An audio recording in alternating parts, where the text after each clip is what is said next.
हरि ओम। ब्रह्मानंदं परमसुखदं केवलं ज्ञानमूर्तिं द्वन्द्वातीतं गगनसदृशं तत्त्वमस्यादिलक्ष्यम् एकं नित्यं विमलमचलं सर्वधी साक्षिभूतं भावातीतं त्रिगुणरहितं सद्गुरुं तं नमामि। नमो ब्रह्मादिभ्यो ब्रह्मविद्या सम्प्रदायकर्तृभ्यो वंश ऋषिभ्यो महाभ्यो नमो गुरुभ्यः। सर्वोपप्लवरहित प्रज्ञानघन प्रत्यगतो ब्रह्मैवाहमस्मि। अहं पदार्थरहितः सदाशिवसमारम्भां व्यासशङ्करमध्यमाम् अस्मदाचार्यपर्यन्तां वन्दे गुरुपरम्पराम्। हरिः ओम श्री गुरुभ्यो नमः। हरिः ओम। ओम निर्भयानन्दाय विद्महे अचलपरिपूर्णाय धीमहि तन्नो परात्पर प्रचोदयात्। ओम साईश्वराय विद्महे सत्यदेवाय धीमहि तन्नः सर्वः प्रचोदयात्। ओम तत्पुरुषाय विद्महे महादेवाय धीमहि तन्नो रुद्रः प्रचोदयात्। ओम सद्गुरुरूपाय विद्महे ज्ञानबोधामृताय धीमहि तन्नो श्री विद्यासागर प्रचोदयात्। हरि ओम श्री गुरुभ्यो नमः। हरि ओम।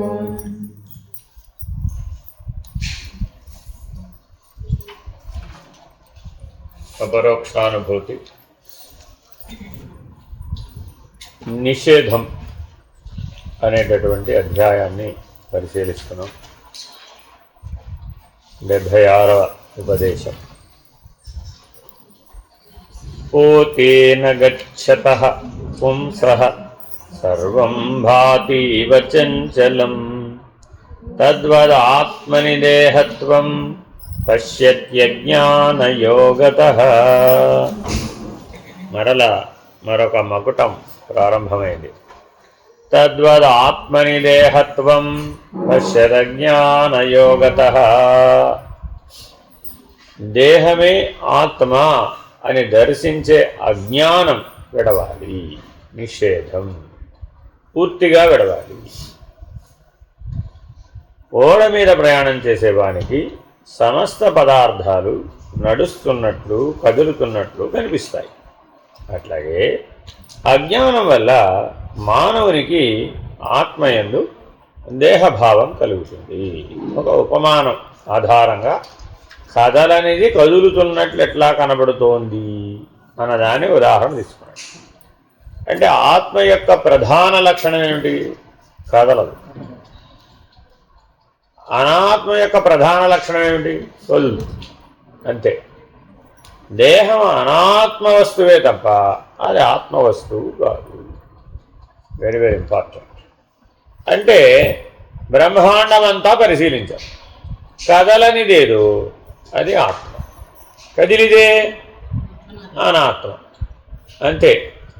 ఏదైనా సరే కదిలిందండి అదేమిటి? అనాత్మ. అంతే. కదలలేదండి అదేమిటి? ఆత్మ. ఈ మౌలిక లక్షణం ద్వారా చూడటం రావాలి నీకు. ఆత్మనిష్ట, బ్రహ్మనిష్ట, పరబ్రహ్మ నిర్ణయం అనేవి కలగాలి అంటే ఇదే మౌలిక సూత్రం. ఏమిటది? కదలుట. అచలోయం సనాతన, అది ఆత్మ యొక్క లక్షణం. అది సనాతనం, అదే సమయంలో కదలదు, అది అచలం. అర్థమైందండి? ఏదైనా సరే కదిలిందండి, అదేమిటది? అనాత్మ. ప్రాణాన్ని కదిలితే ప్రాణం అన్నామా, కదలకపోతే ప్రాణం అన్నామా? శవంలో ప్రాణం ఉందా లేదా? లేదా? ప్రాణం లేదటవే, కానీ కదలటం లేదు. అర్థమైందండి? అక్కడేముంది? నిశ్చల ప్రాణం. ప్రాణం ఏదో కొద్ది భాగం మిగిలింది, దేహపతనం కొరకు మిగిలిందని చెప్పినా అది చెలిస్తోందని చెప్పడానికి వీలు కాదు. ఉచ్ఛ్వాస నిశ్వాసాల ద్వారా గాను, 21,600 హంసల గాను, 3,400 ఈశ్వర హంసలు గాను, ఎలాగూ చెప్పడానికి ఆ కదలిక లేదు. హంస యొక్క చలనం ఆయువు. ఆ హంస ఏ శివం. ఆ హంస యొక్క చలనం ఆగిపోతే శవం. మరి ప్రాణమే కదలకపోతే ఆత్మ అయింది, ప్రాణమే కదిలితే అనాత్మ అయింది. కదిలే వాటన్నింటినీ కదలకుండా నిలపడం యోగం. యోగం అంటే ఏంటండి? కదిలే వాటన్నింటినీ కదలకుండా నిలపగలగడమే యోగం. చెప్తున్నారండి. అది కదిలే వాటిని కదలకుండా నిలపడం యోగమైతే కదలని స్థితిని దర్శించడం జ్ఞానం. ముందు యోగాన్ని నిర్వచించారు. యోగం అంటే ఏమిటి? ఏవైతే ఈ సృష్టి మొత్తం మీద ఏవైనా సరే కదులుతున్నాయండి, దాన్ని ఏం చేయాలి? కదలకుండా ఆపాలి. ఆ సామర్థ్యం పేరు యోగం, ఆ బలం పేరు యోగం. అర్థమైందండి? ప్రక్రియ కాదు, ఆ బలం పేరేమిటి? యోగం. కదిలేదాంతో కూడా కదిలిపోకూడదు. ఏం చేయాలి? కదిలేదాన్ని కదలకుండా ఆపగలిగితే దాన్ని యోగం అంట. సరే, ఆపేమండి. అప్పుడు మనం దేని మీద దృష్టి పెట్టాలి? కదలని దాని మీద పెట్టాలా, కదిలే దాని మీద పెట్టాలా? కదలని దానిని దర్శించడమే జ్ఞానం. నిర్వచనం మారదండి. జ్ఞానం అనగా ఏమి? కదలని దానిని దర్శించడమే జ్ఞానం. ఆత్మ కదలదు, అంతే. ఆత్మ సాక్షాత్కార జ్ఞానం అంటే ఏమిటి? కదలనిదంతా ఆత్మే. ఈ సృష్టి మొత్తం మీద ఏదేదైతే కదలని లక్షణంతో ఉందో అదంతా ఆత్మే. అర్థమైందండి? కదిలేవన్నీ ఏమిటి మరి అప్పుడు? అనాత్మ. కార్యకారణములలో కారణం కదలదు, కార్యం కదులుతుంది. కార్యం అనాత్మ, కారణం ఆత్మ. ఎందుకని? కారణం కదలదు కాబట్టి. కార్యములోని అన్ని కదలికలు కూడా. సరే, సదసత్తులలో సత్తు కదలదు, అసత్తు కదులుతూ ఉంటుంది. సత్ అనేది కదలదండి, సల్లక్షణం కదలడంతే. అచలోయం సనాతన. ఈ ఉపదేశం ఏం ప్రతిపాదిస్తుంది అంటే కదలనిదేదో అదే ఆత్మ. అచలోయం సనాతన. అది ఇప్పుడు పట్టలేదు, అప్పుడు పట్టలేదు రా. అర్థమైందండి? కాబట్టి సకల సృష్టిని పరిశీలించాలట. ఈ వివేకం పొందాలి అంటే నీ దగ్గర ఏమి ఉండాలి? నిత్యం అనగా ఏమి? ఏది మారదో అది నిత్యం, ఏది మారుతోందో అది అనిత్యం. ఆత్మానాత్మలంటే ఏమిటి? ఏది కదలదో అది ఆత్మ, ఏది కదులుతుందో అది అనాత్మ. ఏది ముందుగా ఉన్నదో సనాతనమో అది కారణం. ఆ సనాతనం తర్వాత వచ్చింది కార్యం. ఎప్పటికప్పుడు కార్యమే, నిత్యనూతనం. కార్యం ఎప్పుడు ఏమిటి? నిత్యనూతనం. కారణం సనాతనం. అదే మూడో లక్షణం చెప్పాడు. నిత్యానిత్య వస్తు వివేకంలోనేమో మారనిది నిత్యం, ఆత్మానాత్మ వివేకంలో కదలనిది ఆత్మ. కార్యకారణములలో సనాతనం కారణం, మారనిది, కదలనిది, సనాతనమైనటువంటిది. నాలుగవది సదసత్. సదసద్వివేకములో సత్ అంటే కదలక ప్రకాశించున్నది అంతే. సత్ అంటే ఏమిటండి? కదలడం లేదు, ప్రకాశిస్తుంది. దానికి చలనమే లేదు, మార్పు లేదు, ఇప్పుడు పుట్టలేదు అప్పుడు పుట్టలేదు, ఎప్పుడూ ఉంది. సత్ అంటే ఏంటండి? ఎప్పుడూ ఉంది. దేశ కాల మాన వస్తు క్రియా నటనలు లేనిది, సర్వకాలము ఉన్నది, కదలక ఉన్నది, పరిణామం లేక ఉన్నది, ప్రకాశమై ఉన్నది. పెంజీకటి కవ్వల ఏకాత్ముడై వెలిగిడి వాడెవ్వడు అని ఆత్మభౌనీశ్వరునే శరణం. అందుకని కార్యకారణ వివేకం తర్వాతే సదసద్వివేకం. ఇది రాకుండా అది రాదు. Very very important.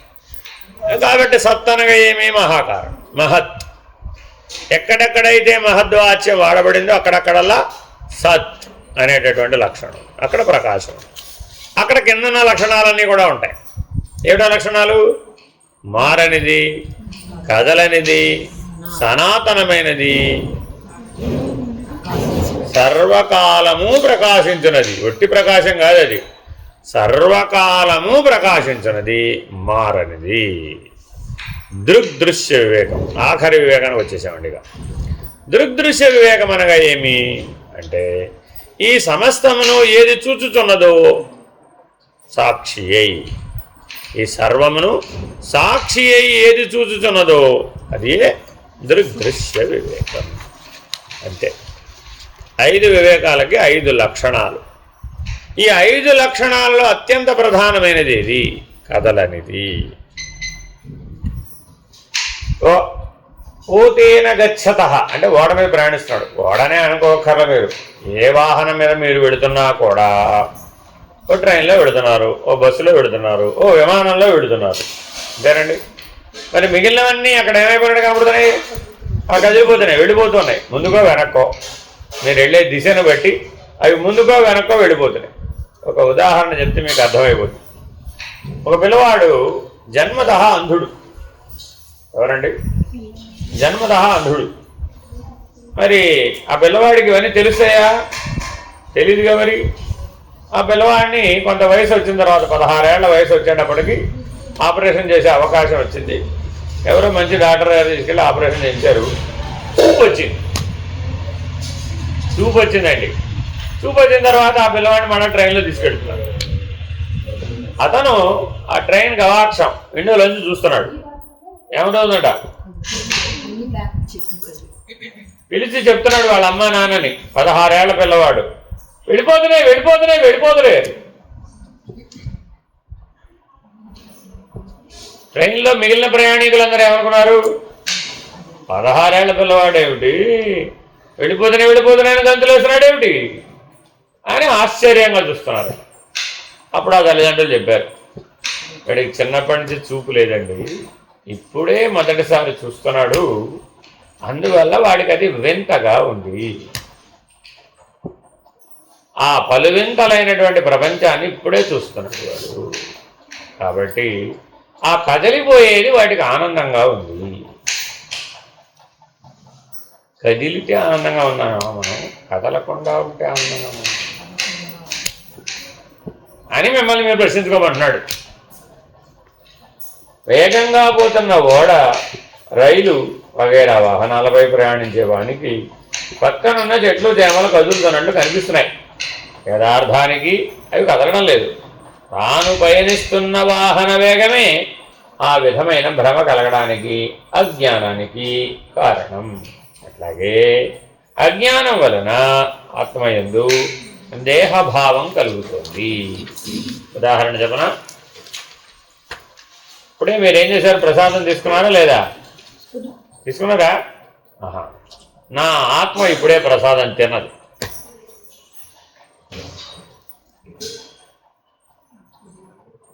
నా ఆత్మ ఇప్పుడే కాఫీ తాగింది.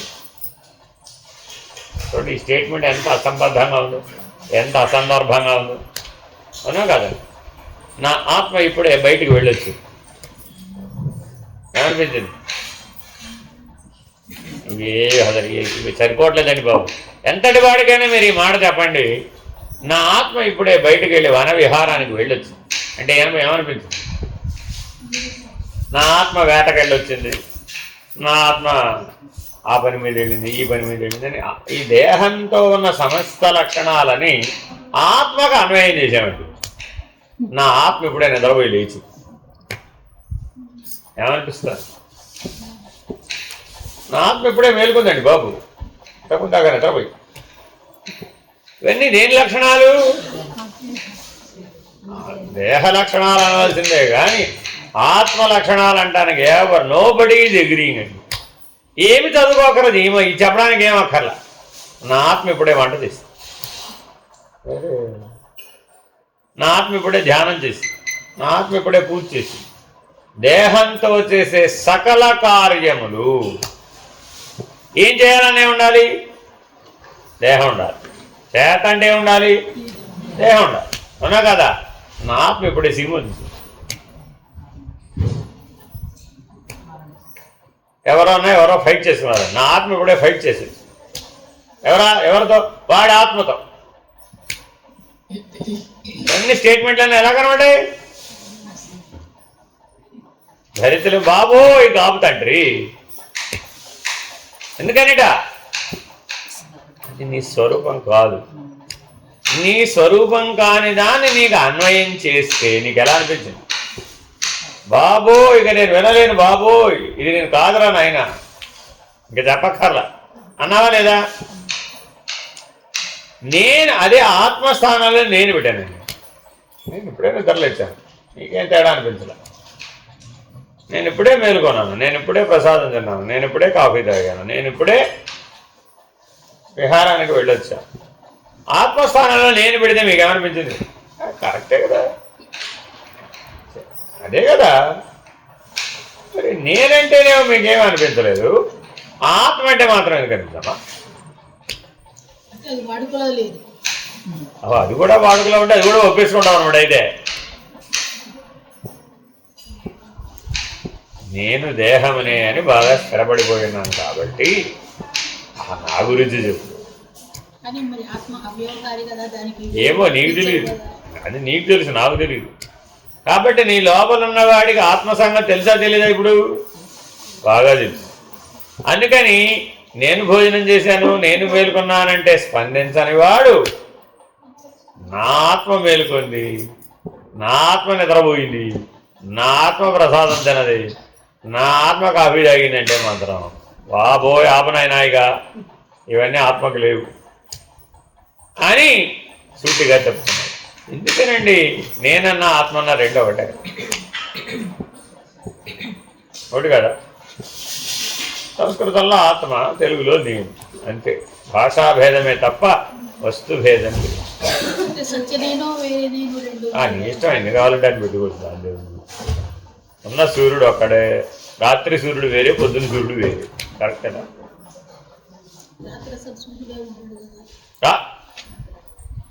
రాత్రి సూర్యుడు లేకపోవడం ఏమిటి? మనమే ఇంకో వైపు తిరిగాం, సూర్యుడు లేకపోవడం కాదు అది. అర్థమేనండి?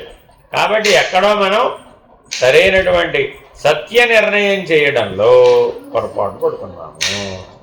కాబట్టి నేనన్నా, ఆత్మన్నా, చైతన్యమన్నా, ఎరుకన్నా, సాక్షన్నా, జ్ఞానమన్నా అన్నీ ఒక్కటే. దానికి ఈ దేహంతో చేసేవి కానీ, చేయబడేవి కానీ, చూడబడేవి కానీ ఏదైనా సరే అన్వయం చేయరాదు. కానీ మనం రోజు దురభ్యాసానికి అలవాటు పడతాం. ఏమిటా దురభ్యాసం? అన్నిటికీ నేనంటున్నాం, అన్నిటికీ నేనంటున్నాం. ఇప్పుడు ఏమనాలి వాస్తవానికి? నా దేహం కుర్చీలో కూర్చుంది, నా దేహం మంచం మీద పడుకుంది, నా దేహం నిద్రపోయింది, నా దేహం మేలుకున్నది, నా దేహానికి ఆకలేసింది, నా దేహానికి ప్రసాదం నైవేద్యంగా పెట్టాను, అలా అన్ని చోట్ల ఏం పెట్టాలి? ఇప్పుడు నేను అనకూడదట. ఆ నేను ప్లేస్లో ఏం పెట్టాలి? నా దేహం. నా దేహం మార్కెట్కి వెళ్ళొచ్చింది.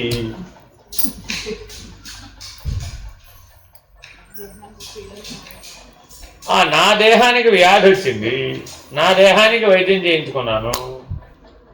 రేపొద్దున పోయేది కూడా ఏది? నా దేహమే పోతుంది. సత్యమేనా కదా? మనకు వెంటగా అనిపించవచ్చు, అభ్యాసంలో లేదు కాబట్టి వెంటగా అనిపించవచ్చు, కానీ ఇది సత్యం. ఎందుకని? నీకు ఒప్పుకోవడానికి కష్టంగా ఉండవచ్చు, ఎందుకని అలవాట్లు లేదు కాదు. కానీ మరి దురభ్యాసాన్ని దూరం చేయాలంటే ఒక సదభ్యాసం ఉండాలా అక్కర్లేదా? ఉండాలి. వీడికి ఈ మధ్య బాగోట్లేదండి. ఎవడమ్మా వీడు? వాడెవడు అన్నాడు ఒక ఆయన. తెలిస్తే తెలుస్తుంది వీడో వాడో. కాబట్టి తెలిసిన వాడంటే తప్పు లేదు అందులో, అలా ఉన్నవాడికి తప్పు లేదు. అదేనండి యోగిరామ్ బలరామకృష్ణయ్య గారు వీడికి మధ్య బాగోతుంది, వీడికి ఈ మధ్య బాగు. అటు ఇటు పక్కన ఆ పక్కన ఈ పక్కన వచ్చి వీడెవడా అని చూస్తే వీడంటే వీడు అనేవాడు. నిజానికి వారు అలాగే ఉండేవారు, అందులో సందేహం లేదు. 5 నిమిషాలు పక్కన కూర్చుంటే మనకు అర్థమైపోతుంది is not living in the body. చిన్న విషయం కాదండి అది. కాదమ్మా కాదు. ఆత్మనిష్ఠుడైన వాడు శరీరంలో ఉండదు, సర్వవ్యాపకుడు వాడు అని సూచిస్తోంది. అది చిన్న మాట కాదండి అది. అదేనండి మనం ఎట్లా ఉన్నాం? అక్కడ లేనండి బాబు, ఇక్కడ లేనండి బాబు, ఇక్కడే ఉన్నాను. మరి అప్పుడు సర్వవ్యాపకుడు అన్న లక్షణం మనకు వర్తిస్తుందా? వర్తించదుగా. మరి వర్తించదు కాబట్టి వీడు అనాలంటే మనకి ఏదో వెంటగా అనిపిస్తుంది. కానీ మరి సర్వవ్యాపకుడైనటువంటి స్థితిని ఎప్పుడైతే అనుభవించాడో మెలకువ కళ నిద్రలలో, వీడి వాళ్ళ పొద్దున్న లేచి దగ్గర సరిగింది అంటే లేవడాన్ని చూస్తున్నాడు, నిద్రపోవడాన్ని చూస్తున్నాడు, వ్యాధి రావడాన్ని చూస్తున్నాడు, రేపు పోవడాన్ని కూడా చూస్తున్నాడు. అంతగా విడిపోయాడు. అది చాలా చాలా ఇంపార్టెంట్. మాటలలో చెప్పడం కాదు ఇది, అలా ఉండగలగడం. 2 గంటలు 3 గంటల పాఠం చెప్తే 3 గంటలు వజ్రాసనంలో నిలకడ కలిగి ఉండి కన్ను ఆర్పకుండా చూడగలరు. 3 hours ఎవరైనా ట్రై చేయొచ్చు. మేము సమాధిలో అనుకున్న వాళ్ళందరూ ట్రై చేయవచ్చు. కళ్ళు మూసుకు కూర్చోండి, కళ్ళు తెరిచి కాదు కానీ మీరు కళ్ళు మూసుకు కూర్చొని చూద్దాం. అందుకని ఆ మహామహులతో మనం పోటీ పడలేము, అర్థమైందండి. కానీ వాళ్ళు దానికి సమర్థులు. ఆ సామర్థ్యం వలని అంటున్నాడు. ఇది మర్చిపోకూడదండి, మాట వరసకు కాదది, సామర్థ్యంతో అంటున్నాడు. అందుకని ఇక్కడ కూడా ఏమంటున్నాడు? అవన్నీ కదిలిపోతున్నాయి,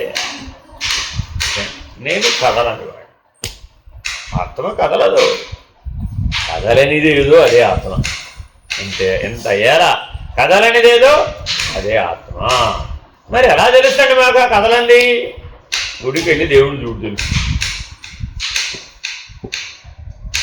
మీ తాతగారు అదే గుడికి వెళ్ళారమ్మా, దేవుడు కదిలేడా? అదే మీ తాతగారు అప్పుడు కూడా కదలేదా? పోనీ మీ నాన్నగారు అప్పుడు కదిలేడా? కదలేదు. పోనీ నీ అప్పుడు కదిలేడా? అదే మీ అబ్బాయి అప్పుడు, మీ అబ్బాయికి అబ్బాయి మనోడప్పుడు, దేవుడు ఎప్పుడు కదలడా? అయితే కదలని వాడే దేవుడు. దేవుడు కదలడు కాదు, కదలని వాడే దేవుడు. మన దృష్టిలో దేవుడు అంటారు, మన దృష్టిలో దేవుడు అంటారు.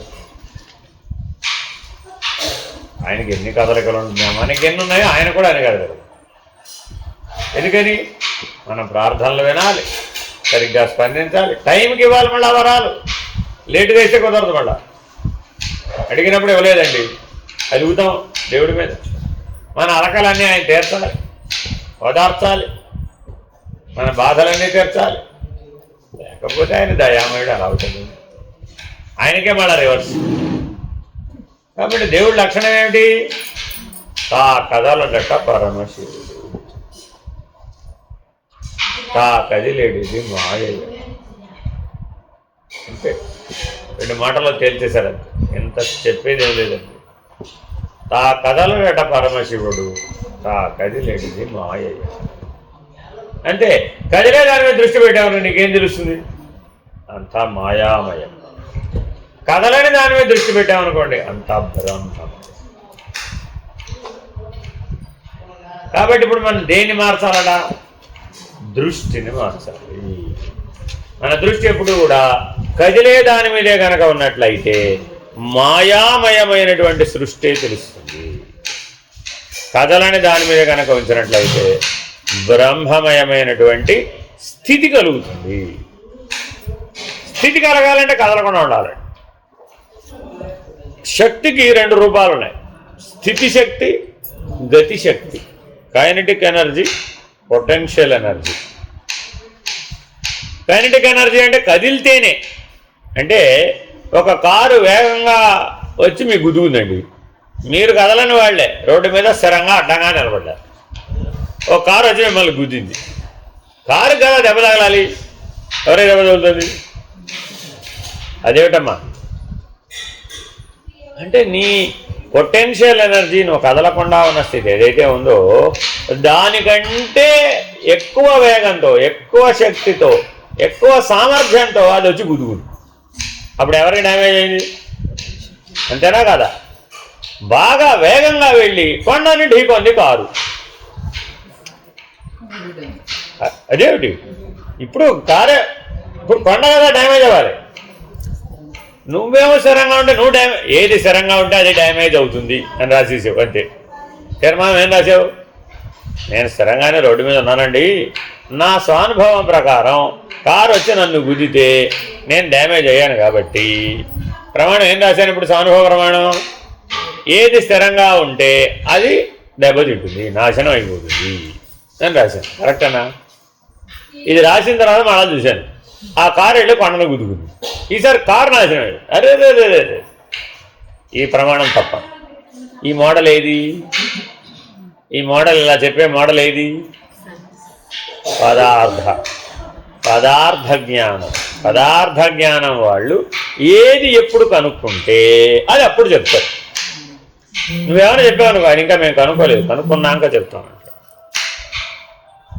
అర్థమైందండి? ఏదైనా సరే ఏమమ్మా అది కరెక్టేనా, సత్యమేనా, మీరు చెప్పింది ఇంకా మేము కనుక్కోలేదండి, కనుక్కున్నాక చెప్తాం. అప్పటి వరకు ఇది కనుక్కున్నాం కాబట్టి ఇదే సత్యం. మనం కూడా ఎలా ఉన్నాం?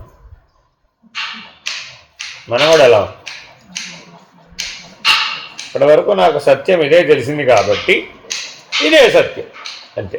దీని తర్వాత ఏమైనా తెలిస్తే అది సత్యం, దాని తర్వాత తెలిస్తే అది సత్యం, దాని తర్వాత తెలిస్తే ఇన్నిసార్లు మారుతుంది. ఎక్కడన్నా స్థానభేదం, స్థితిభేదం, అనుభవ భేదం, నిర్ణయ భేదం ఉంటే అది సత్యం ఎలా అవుతుంది? ఈ 4 భేదాలు ఉంటే అది సత్యం కాదు కదా. కానీ మరి మీరు ఆ దృష్టితో చెప్తున్నారు కదా. బాల్యంలో ఒకటి సత్యం, యవ్వనంలో మరొకటి సత్యం, వృద్ధాప్యంలో మరొకటి సత్యం, ఐసీయూలో మరొకటి సత్యం, మృత్యుకాలంలో మరొకటి సత్యం. ఉపాధి మారిస్తే అరే కొరిడి అన్యాయం పడగాను. ఇప్పుడు ఏమేమి మారిపోయినాయి? స్థానభేదం, స్థితిభేదం, అనుభవ భేదం, నిర్ణయ భేదం.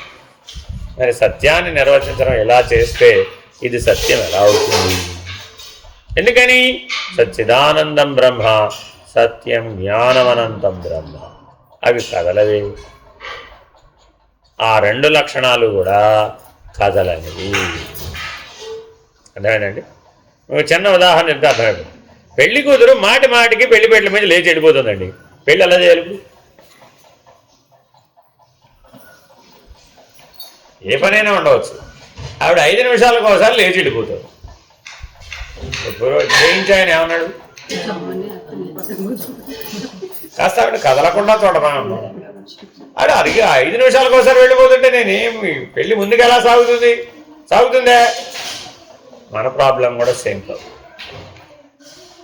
5 నిమిషాలకు ఒకసారి కదలకపోతే పెళ్లి కూతురికి నచ్చదు.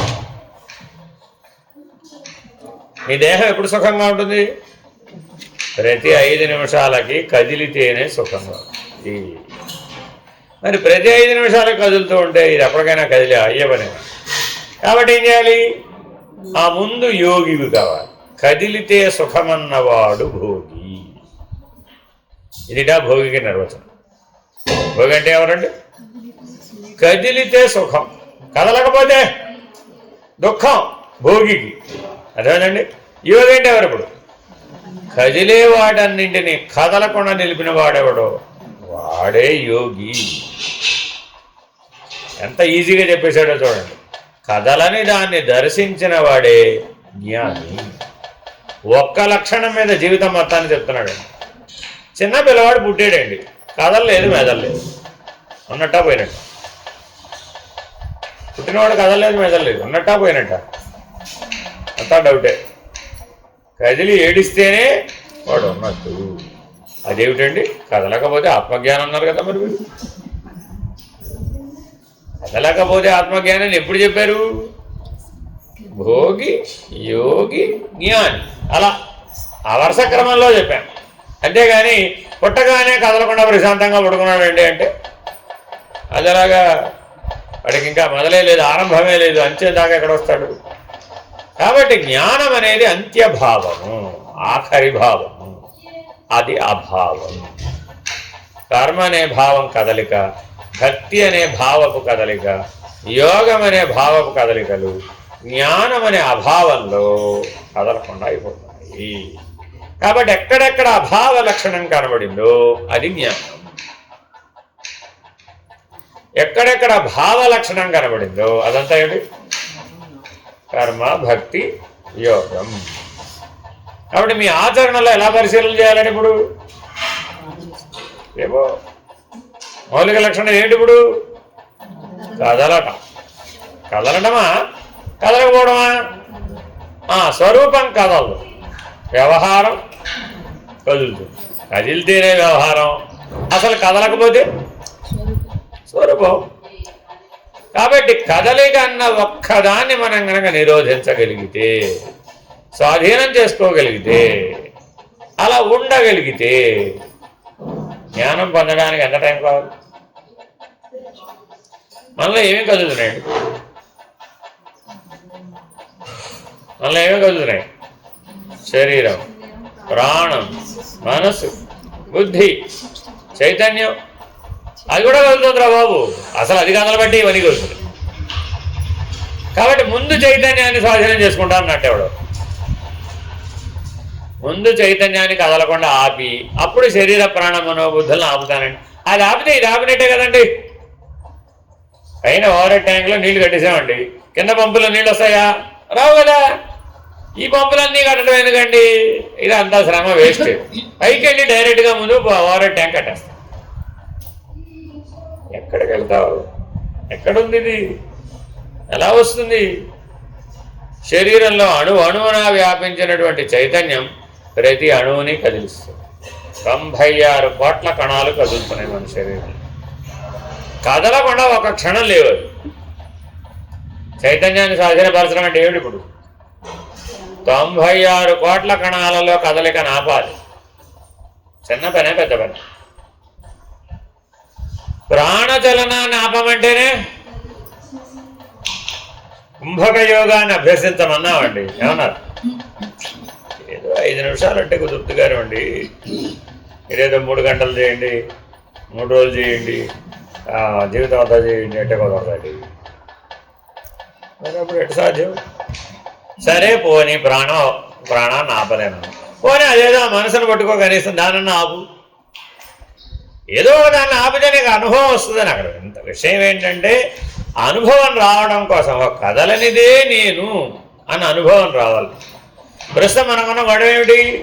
కదిలేదే నేను. ఇప్పుడు ఈ కదిలేదే నేనని వచ్చిన వాడిని నాయన నువ్వు కదలని వాడివి అని 1000 సార్లు చెప్పిన వాడికి అర్థం అవుతుంటారో అర్థం కాదంటారు. విద్య నేర్చుకోవడానికి వచ్చాడమ్మా, ఏం చెప్పాలి ఇప్పుడు?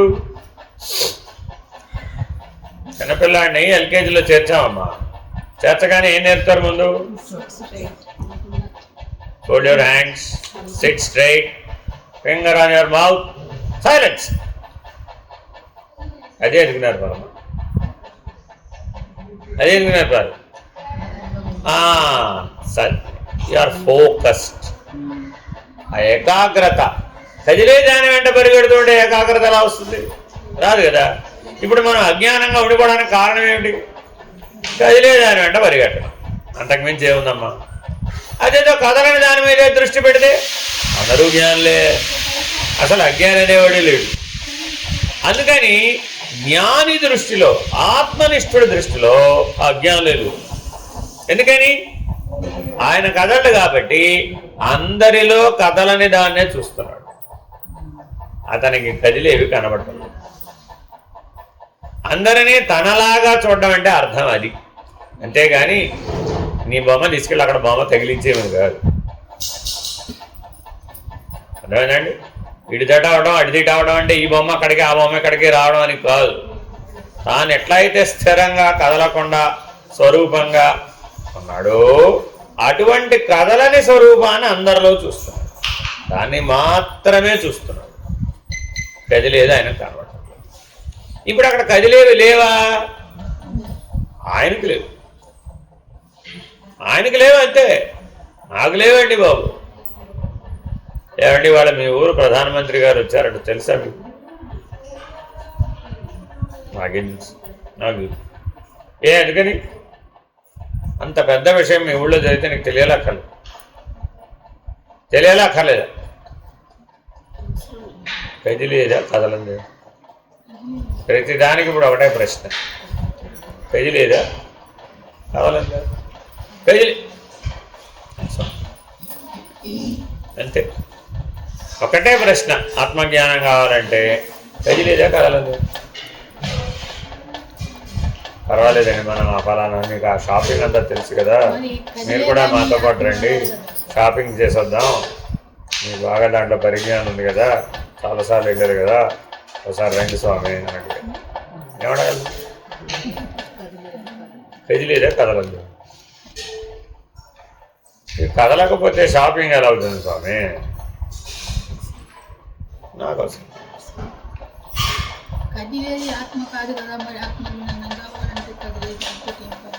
అదేనమ్మా, కదలనిదే ఆత్మ. కదలని దాన్ని గుర్తించాలంటే దేన్ని విసర్జించాలి, దేన్ని నిషేధించాలి? దృష్టిలో గుర్తుపెట్టుకోవాలండి. ఇదంతా ఎక్కడ? దృష్టిలో. అంతేగాని శరీరాన్ని నుంచి కిటికీ నుంచి పడేమని కాదు. అరటిపండు తినేసాం, పక్కతో నాకు పని లేదని విసిరేసినట్టుగా విసిరేద్దామంటే లేదని లాభం అక్కడ. అదే ముందు మనం అర్థం చేసుకోవాల్సింది, పట్టుకోవాల్సిందని సరిగా పట్టుకోవాలండి. తర్వాత దానికి ఏ పేరు పెడతామనేది తర్వాత. వాడు పుట్టాలికి అసలు ముందు, పుట్టకముందే వాడికి పేరు పెడితే ప్రయోజనం లేదు. అందుకని మన దృష్టి ఎప్పుడు దేని మీద పెట్టాలండి? కదలని దాని మీదే పెట్టాలి. Very very important. దేవాలయానికి వెళ్ళారు, అక్కడ ఎన్నో అంశాలు మారేవి, కదిలేవి చాలా ఉంటాయండి అక్కడ, అవునా కదా? అన్నీ బాగానే పెట్టారు కానీ ఆ కుండి సరిగ్గా తోమలేదండి. ఎంత బాగా పరిశీలించిందో ఆవిడ. దేనికి వెళ్ళింది ఇప్పుడు ఇవిడే? దైవ దర్శనం. ఈశ్వరుడు అంటే కదలనవాడు కదా. ఆ కదలని స్థితిని గుర్తించడానికి, ఆ కదలని స్థితిలో ఉండడానికి, ఆ దైవీ స్థితిని అనుభవించడానికి వెళ్ళింది. దృష్టిలో ఏం పడింది? ఆ కుంది సరిగ్గా నేనై ఉంటేనా? ఇప్పుడు మన దృష్టి అంతా దేని మీద పోయింది? ఆవిడ అడిగాం, ఏమో దర్శనం బాగా జరిగింది. అంతా బాగానే జరిగింది కానీ ఆ దేవాలయం వాళ్ళు సరిగ్గా చేయడం లేదు. దేనికి వెళ్ళినట్టు? లక్ష్యం పోలా. ఈ మాట ఎందుకు చెప్తున్నానంటే, పుట్టిన తర్వాత మనకి ఎప్పుడూ కదలని దాన్ని చూడాలని అనిపించలేదు కదా. ఎందుకు పుట్టావు? ఎందుకు పుట్టావు అసలు? ఆ దివ్యత్వం కోసం, ఆ దివ్య జీవనం కోసం, ఆ దివ్య దర్శనం కోసం, ఆ దివ్య జ్ఞానం కోసం, దివ్యాత్మస్వరూపుడుగా ఉండడం కోసం. ఇది నీ లక్ష్యం అని తల్లి గర్భంలో బాగా ఈశ్వరుని ప్రార్థించావు. ఇవొకసారి ఛాన్స్ ఇవ్వయ్యా బాబు, ఇవొకసారి ఛాన్స్ ఇవ్వరా బాబు, ఇంకా మళ్ళా నిన్ను అడగను రా నాయన, మళ్ళా పుట్టనయ్యా నేను, ఇక ఇదే ఆఖరిసారి పుట్టడం, ఇదే లాస్ట్ ఛాన్స్ అని అడిగావు. భగవంతుడు ఏం చేశాడు? సర్లే బో ఇక్కడికి చాలాసార్లు చూసేలేదు నేను అని మనసులో అనుకుని పానీ పానీ పానీ గేట్ ఎత్తేసేరా బాబా అన్నాడు. వచ్చేసావు భూమండలంలో. వచ్చిన తర్వాత ఏం చేసావు? కదిలే వాటి మీదే దృష్టి పెట్టావు. ఎందుకని కదిలేవే నాకు ఆనందంగా ఉన్నాయి. చిన్న ఉదాహరణ చెప్తే మీకు అర్థం. ఓ పిల్లవాడికి బెలూన్ చేతికి ఇచ్చాం ఆడుకోరా అని. చూడండి మీరు ఏం చేస్తాడు వాడు? ఊపుతాడండి. చేత్తో పట్టుకోవచ్చుగా వాడు. ఏం చేశాడు? బాబు నెక్స్ట్ లెవెల్ నీ దగ్గరకు వచ్చాడు వాడు. అక్కడికి ఆనందం సరిపోలా, అది ఊపి నీకు చూపెట్టి నిన్ను కొట్టాడు బెలూన్తో. బాగా ఆనందం కలిగి తర్వాత తర్వాత ఇప్పుడు ఎగరేయమని వాడికి ఎవరు చెప్పారు? కదిలితేనే ఆనందం. ఎగరేసేది అది వెళ్ళి రూఫ్ కట్టు. ఇంకా ఏడుపు మొదలు. ఎందుకురా ఏడుస్తున్నావు? పైకి చూస్తాడు ఏడుస్తాడు, పైకి చూస్తాడు ఏడుస్తాడు. ఓహో ఇప్పుడు వీడు మాత్రం ఏం చేస్తాడు? అది కాదా, అదే అక్కడ అంటుకుంటే వీడు ఏడిస్తే సరేలేరా అది రాదు. ఇప్పుడు కొత్తది నాకు అదంతా తెలియదు, నాకు అదే కాదు. ఎందుకని అక్కడికి వెళ్ళి కదలకుండా కూర్చుంది. వీడు దుఃఖం ఏమిటప్పుడు? నా ఆనందం పోయింది. ఇప్పుడు అది కదలకుండా ఉంటే నాకు ఆనందంగా ఉంది, ఆనందం పోయింది. కదిలితేనే నాకు ఆనందంగా ఉంది. ఎంత చిన్న వయసు చూసుకోండి మీరు. మరి అంత చిన్న వయసు నుంచి నీకు కదిలితేనే ఆనందం అనే దురభ్యాసం జన్మత వచ్చిందని ఎవరైనా దురభ్యాసం అంటారా? మధ్యలో నేర్చుకుంటే దురభ్యాసం అంటారా?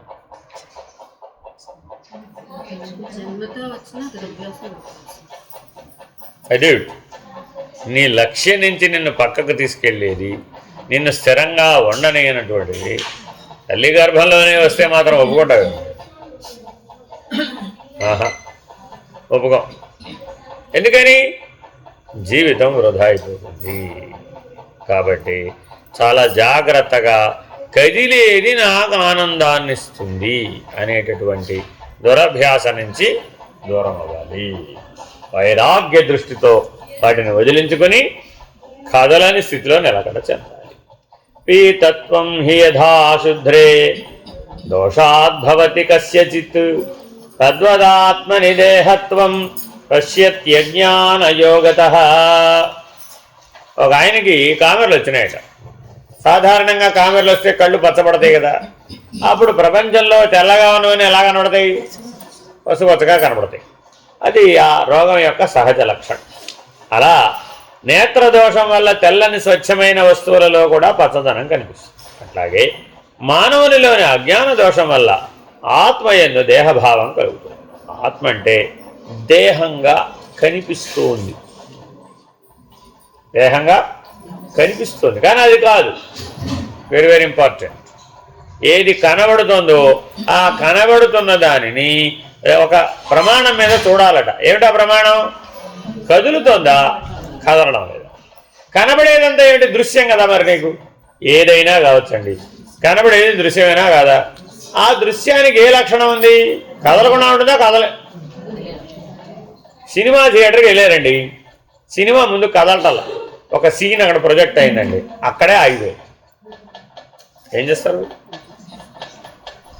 3 గంటలు అదే దాన్ని చూస్తూ ఉండాలి. మీరు సినిమా చూసినట్టే.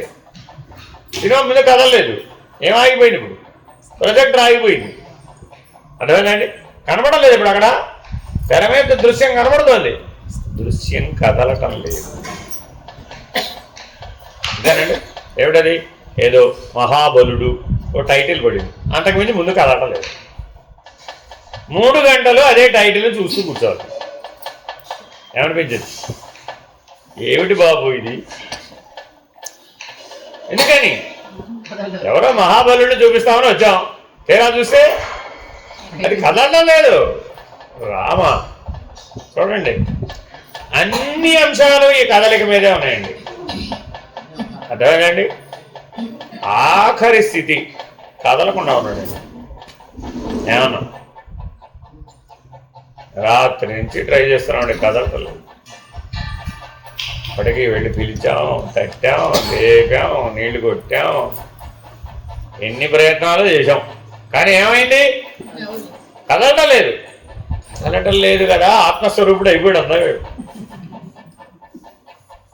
అవలేదా? అవలేదా? అయ్యేది పొయ్యేది కాదయ్యా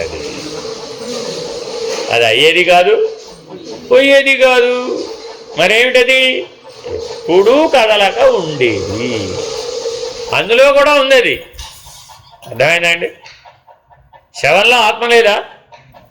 కదలక అంతటా ఉన్నది. ఇక్కడక్కడని చెప్పడానికి వీల్లేసుమి. ఆత్మ కదలక అంతటా ఉన్నది. అందుకే శవానికి నమస్కారం. మీరు శవానికి నమస్కారం పెట్టలేదు.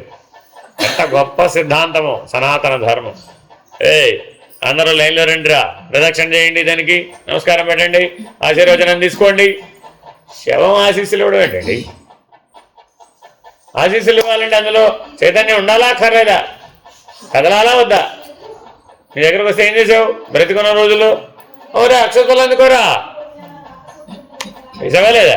ఏది దాని వేయము? అది వేయక్కర్లేదురా బాబు, అది నీకు అలా కనబడమే ఆశీర్వచనం. ఏం చెప్తోంది ఇప్పుడు? అదొక గొప్ప సత్యాన్ని నిరూపిస్తోందట. ఏమిటది? కదలనిదేదో అదే నేను. బ్రతికున్నంతకాలం ఏమన్నావు? కదిలేదేదో అది నేనన్నావు. శవాన్ని అడిగాం, నువ్వెవరయ్యా? ఏమని చెప్పింది? కదలనిదేదో అది నేను. కదలక ఉంటే సర్వవ్యాపకుడు, కదిలితే పరిమితి. మరి మనం జీవితం అంతా దేనికి ట్రై చేసాం?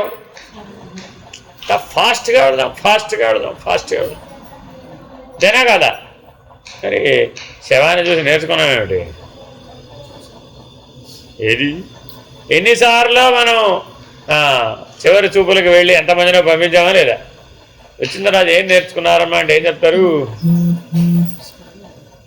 అదేదో చివరి చూపుగా రమ్మన్నారండి బాబు, వెళ్ళి వచ్చేసామంతే. అర్థమైందండి? కాబట్టి చాలా జాగ్రత్తగా ఈ దుర్భ్రాంతిని విడిపించుకోవాలి. ఇదంతా ఇందులో ఉంది, దృష్టి. మళ్ళా ఇంకో దాని మీద ఇంకో ఉపదేశం చెప్తున్నారు.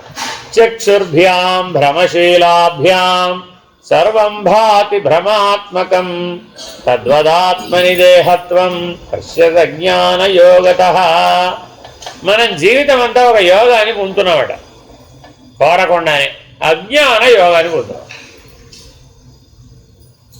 పుట్టిన ప్రతి జీవి పుట్టిన దగ్గర నుంచి పోయే వరకు కూడా కోరకనే పొందుతున్న యోగం ఏదండి? అజ్ఞాన యోగం. దానికి ఏం ప్రయత్నం చేయక్కర్లే.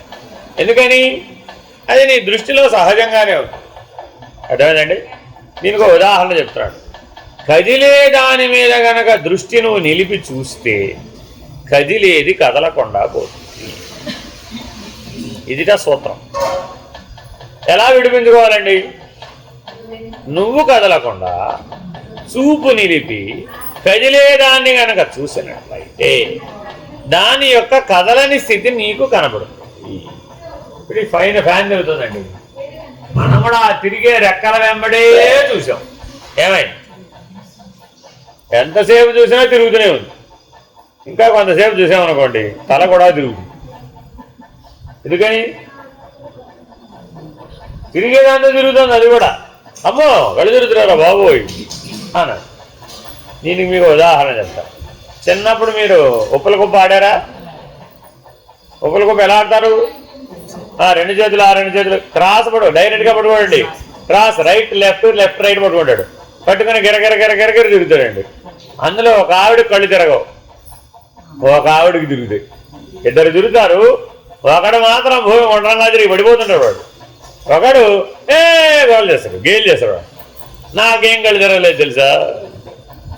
ఏమిటి తేడా ఇద్దరులో? ఏమిటి తేడా ఇద్దరులో? వీడు కదలని దాని మీద దృష్టి పెట్టి వాడిని తిప్పాడు. చూడండి, అందులో ఒకడు బలంగా ఉంటాడండి, ఒకడు బలహీనంగా ఉంటాడు.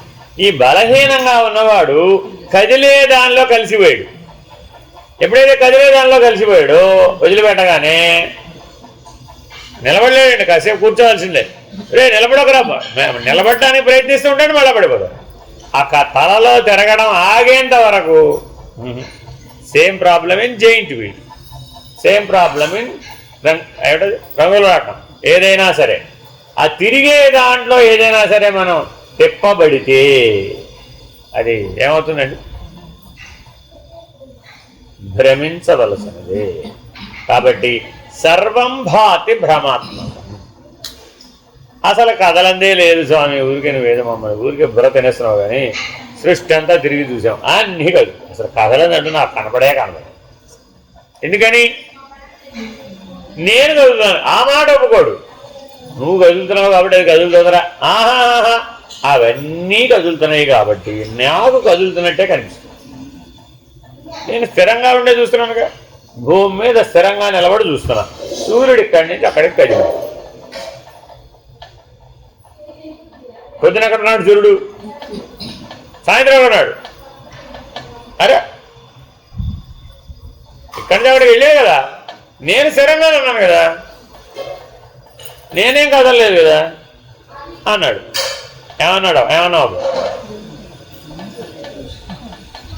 కాస్త బయటికి రా, ఆ చూపులోంచి కాస్త బయటికి రా, వేరే చూపు చూపిస్తాను అన్నా లేదా? అంటే విజ్ఞాన చూపు, వివేక చూపు, లో చూపు ఉంటే తప్ప నువ్వు కదలని దాన్ని గుర్తించలేదు. నేత్రరోగం కారణంగా కళ్ళు తిరుగుతున్నవాడి కండ్లకు సమస్త వస్తువులు తిరుగుతున్నట్లే కనిపిస్తాయి. భ్రమశీలమైన కండ్లకు అన్నీ భ్రమాత్మకంగానే కనిపిస్తాయి. అలాగే అజ్ఞాన దోషం వల్ల మానవునికి ఆత్మంటే దేహమే అనే భావం కలుగుతుంది. సప్తవర్ణాల పట్టుచీరలు కొనుక్కున్నారు మీరు. 7 రోజులకి 7 రోజులకి 7 పట్టుచీరలు కొనుక్కుందండి. ప్రతిరోజు ఆ పట్టుచీర కట్టుకుని ఇంట్లో అటు ఇటు నడిచింది. ట్రయల్ వాక్ ఎక్కడ? ఇంట్లోనే కదా. ఆ ట్రయల్ వాక్ నడిచింది. ఆ చివరకు అర్థం ఉంది, ఈ చివరకు అర్థం ఉంది. ఆ చివరి అద్దంలో ఒకసారి చూసుకుంది, ఈ చివరి అద్దంలో ఒకసారి చూసుకుంది. బాగున్నానని అక్కడ అనిపించాలి, బాగున్నానని ఎక్కడ అనిపించాలి. ఇంతగా ట్రయల్ వాక్ ఉద్దేశం ఏమిటి? అంతేనా? 7 రోజులు సేమ్ రొటీన్. ఏమైనా మారిందా? ఈ లోపల వారం మారిపోయింది. మళ్ళీ ఏం చేయాలి?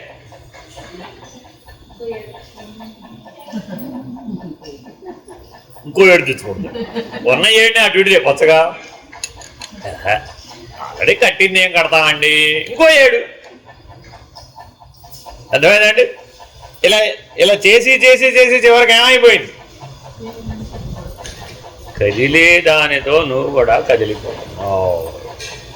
భ్రమేణాహం భ్రమేణోహం భ్రమ ఇది సర్వస్వం.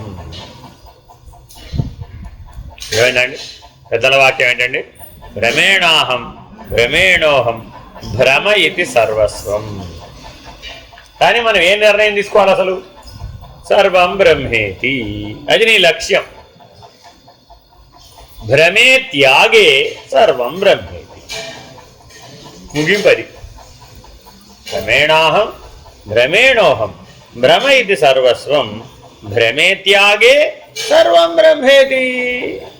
ఆ ఒక్క భ్రమలోది బయటపడరా నాయన, మిగిలింది బ్రహ్మమే. నువ్వు ప్రత్యేకంగా బ్రహ్మంగా ఏం తయారు చేయక్కర్లే, అది ఉన్నది బ్రహ్మంగానే ఉంది. కానీ కదిలేదాని వెంట పడటం వలన, కదిలేదానితో నువ్వు కూడా కదిలిపోవడం వలన నీకు ఆ దోషం వచ్చింది. అలాతం భ్రమణేనైవ వర్తులం భాతి సూర్యవత్ తద్వదాత్మని దేహత్వం పశ్యత్యజ్ఞానయోగతః. దీపావళి నాడు మీరేదో వెలిగిస్తారు కదండి, భూచక్రాలు విష్ణు చక్రాలు, అవునా కదా? నేల మీద పెట్టి భూచక్రం వెలిగించారండి, అది తిరగలేదు. ఒక్కొక్కటి విలువ ఎంత? పెద్ద పెద్ద భూచక్రాలు 1000 రూపాయలు అసలే అది వెలిగించావు, తిరగలేదు. ఎందుకు తిరగలేదు? తిరగకపోతే నీకు ఆనందం లేదు. చూడండి, 1000 రూపాయలు పోతే పోయినాయి. ఇప్పుడేం కావాలి? అది తిరగడం లేదు భూచక్రం. ఇది మీరు ప్రతి దీపావళిలోనే మీరు చూస్తారండి. మీరు ఆడు వెలిగించా, అది తిరగకపోను. ఎందుకు తిరగలేదు? ఎందుకు తిరగలేదు? కింద ఏదో ఆధారపీఠం సరిగా లేదు, లేకపోతే కింద నేల సరిగా లేదు, ఏదో ఉండొచ్చు కారణం. కానీ దాన్ని వెళ్ళి మధ్యలో కదిలించి, కాలుతో కదిలించి, వేలుతో కదిలించి, కర్రతో కదిలించి అది శాంతం డామని పేలి మొహం మీద పడితే కానీ అప్పుడు కానీ మనకు ఆనందం శాంతం పూర్తవుతుంది. ఎక్కడో ఒకటి మీరు ఈ సంఘటన తప్పనిసరిగా వింటారండి. విష్ణు చక్రం పేలింది, భూచక్రం పేలింది. ఎందుకని? పోయి అది తిరిగితేనే నాకు ఆనందం. తిరిగితే నీకెందుకు ఆనందం? తిరిగే దాంతోపాటు కూడా తిరుగుతాం. ఆ మాట అంటున్నాడండి. ఆ విష్ణు చక్రం భూచక్రం నేల మీద కాదు, సూర్యుడు మండుతున్న గట్టెను మనం తిప్పడం వలన గుండ్రంగా సూర్యునిలాగా మనకు కనిపిస్తుంది. పైగా విష్ణు చక్రం తిప్పేవాళ్ళు ఎలా తిప్పుతారు? టింగ్ టింగ్ గాల్లో తిప్పుతుంటాడండి. అంటే ఇప్పుడు అక్కడ గాలి ఎలా కనబడుతుందట? సూర్యుడి వలె తిప్పుతున్నాడు. అబ్బా, అంతేగాని అది సూర్యుడు కాజాలదు. దానిని గుండ్రంగా తిప్పడం వలన మనకు ఆ విధమైన ప్రతీతి కలుగుతుంది. Very very very very important. అధ్యారోప అపవాదంలో ఆరోపం అంటే ప్రతీతి. ఈ ఆరోపమే సకలానర్థములకు కారణం. అంటే ఒకటి ఉంది అక్కడ, మరొకటిగా భావించబడింది, మరొకటిగా ఊహించబడింది, మరొకటిగా దర్శించబడింది, మరొకటిగా అనుభూతమయ్యింది. 4 మాటలు చెప్పారు. ఏమిటవి? ముందు భావించబడింది, తదుపరి ఊహించబడింది, తదుపరి దర్శించబడింది, తదుపరి అనుభూతి కలిగింది. అర్థమైందండి? 5వ మాట, నేను కళ్ళారా చూశానండి, అది సత్యం. కళ్ళారా చూశాను, అది సత్యం. అంతే. అవును, చూశానుగా. చూడలేదు ఇప్పుడు? చూశాను. సూర్యుడు పొద్దున ఎక్కడ ఉన్నాడు, సాయంత్రం ఎక్కడ ఉన్నాడు, ఇక్కడ ఉన్నాడు. అంతే. భావించానా లేదా? ఎలాగా? పొద్దున్నే దివాకరణమస్తుభ్యం ప్రభాకరణమస్తుదే. పొద్దునేనండి సూర్య నమస్కారాలు, అర్ఘ్యం విడవడం, సంధ్యావందనం, సూర్యోపాసన, ఆదిత్య హృదయం పుణ్యం సర్వశత్రు వినాశనం, జయావహం జపే నిత్యం ఆయుర్వర్ధనముత్తమం, రశ్మివంతం సముద్యంతం దేవాసర నమస్కృతం, పూజే స్వవివస్వంతం భాస్కరం భువనేశ్వరం. చేసామా? చేయలేదు. మరి మధ్యాహ్నం మాధ్యాహ్నిక సంధ్య కూడా రండి బాబు, తప్పక చేయాలి. No doubt in it. ఎగ్గొట్టకూడదు. మాధ్యాహ్నిక సంధ్య ఎగ్గొడితే భోజనం లేదు, ఫుడ్ లేదు. పత్ని సతీదేవికి ఒక నియమం ఉందట. ఆవిడ అన్నం వడ్డించే ముందు, ఏమండి మాధ్యాహ్నిక సంధ్య అయిందా అని కనుక్కొని అన్నం పెట్టాలట. అవ్వలేదు అన్నాడు అనుకోండి, అచ్చో అపచారం, అపచారం, అనాచారం, సజావం చేసినట్టుకోండి, తర్వాతే ప్రసాదం అని కఠినంగా చెప్పాలట. ఆవిడ పెట్టకూడదట. అంతే. అయ్యో పాపం పోవాలే అనకూడదట. అక్కడ మనమేం చేసాం? ఎలాగో నువ్వు ఇంటికి వచ్చేది లేదు, సంధ్యావందనం చేసేది లేదు, కానీ పొద్దునే క్యారేజ్ అట్టుకున్నాను. ఇంకా మాధ్యాహ్నిక సంధ్య అక్కడ సంధ్య లేదు, వందనం లేదు. అర్థమేనండి? పోని సాయంత్రం ఇంటికి వచ్చేయండి. అప్పుడన్నా కానీ స్నానం చేసి సంధ్యావందనం ఏమైనా చేస్తాడా? సూర్యుడికి నమస్కారం చేస్తాడా? అప్పుడు కూడా అదే, ఏం మార్పులే. పొద్దున చదివాడు, సాయంత్రం అదే చదువుతాడు. కొత్తగా ఏం రాదండి. అక్కడక్కడ 1-2 మార్పులు. మరి ఇప్పుడు అలా చేస్తే కానీ సాయంత్రం ప్రసాదం లేదు, సంధ్యావందనం లేకపోతే ప్రసాదం లేదు అనేటటువంటి ఖండితమైన ఆచారం అందరూ మనుషుల్లో ఉండేదండి, వర్ణాశ్రమ భేద రహితంగా.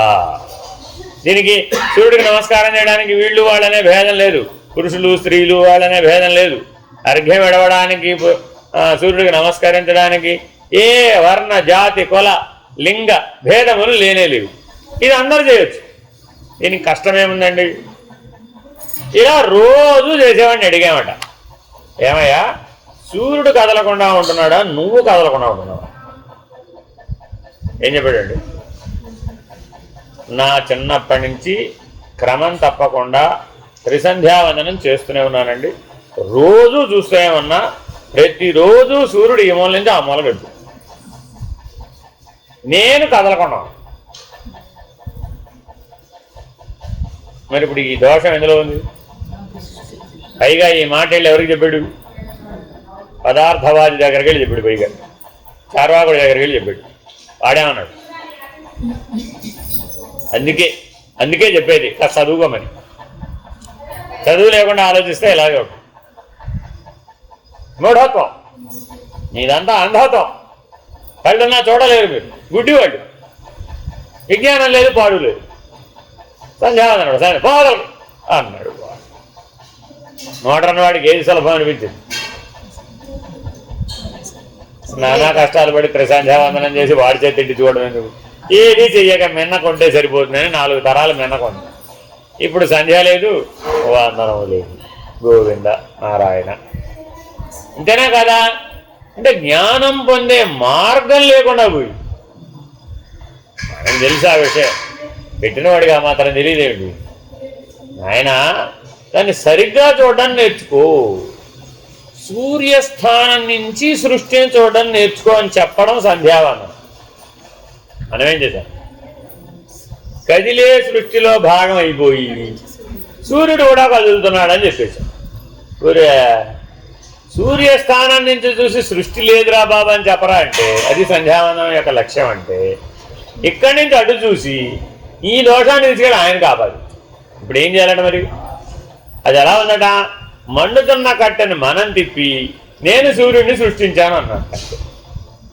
కాబట్టి అజ్ఞానం వల్ల ఆత్మ దేహంలాగానే బుద్ధికి వస్తుంది.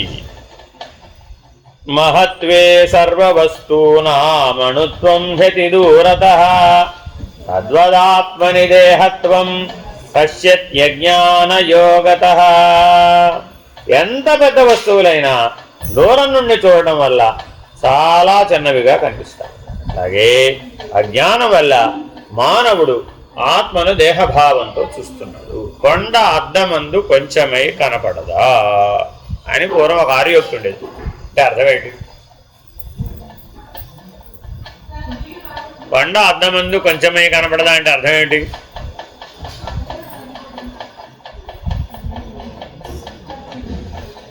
ప్రతిష్ఠ అయిపోయిన తర్వాత ఆ ప్రతిష్ఠితమైనటువంటి ఈశ్వర ప్రతిబింబాన్ని చూడడానికి ఒక అద్దం తీసుకురండి, ఆ దృష్టి మన మీద పడితే చాలా ప్రమాదం, ఎలాగో మీకు చూపిస్తాం అని ఆ అద్దం తీసుకెళ్ళి దాని మీద పెడతారు. ఆ నేత్రోన్మేళనం చేస్తారు. చేయగానే ఈ అద్దం టపామని విరిగి చూసావా, నువ్వు దాని ముందు నిలబడి ఉంటే నువ్వు కూడా అలాగే ముక్కలైపో. వాళ్ళు ఏదో చెప్పదలుచుకున్నారు మనకి ఇందులో, మనకేదో చెప్పదలుచుకున్నారు. అక్కడ ఏం జరిగింది? ఎక్కడైనా ఇదేనండి, anywhere this is the most common thing అన్నమాట. అలా ఎలా విరుగుతుందండి? మేము చేసేమి అలా విరగలేదు అనేవాడు ఒకడు, లేదు లేదు మేము చేసాం అలాగే విరిగింది అనేవాడు ఒకడు. ఈ చూసేవాడలో 2 పార్టీలు ఉంటాయండి. మేము ఫలానా చోట ఫలానా ప్రతిష్టకి వెళ్ళామా, అక్కడ ఆయన చేశాడా, అక్కడ ఏం అవ్వలేదు. ఈ వర్గం ఒకటి. లేదు లేదు లేదు పోయినసారి ఇక్కడే మేము చేసాం, అది గ్యారెంటీగా విరిగింది అనేవాడు. ఇప్పుడు విరగడం కరెక్టా, విరగకపోవడం కరెక్టా, ప్రతిబింబం కరెక్టా, బింబం కరెక్టా, అసలు అర్థం చూపెట్టినవాడు కరెక్టా, చూసినవాడు కరెక్టా?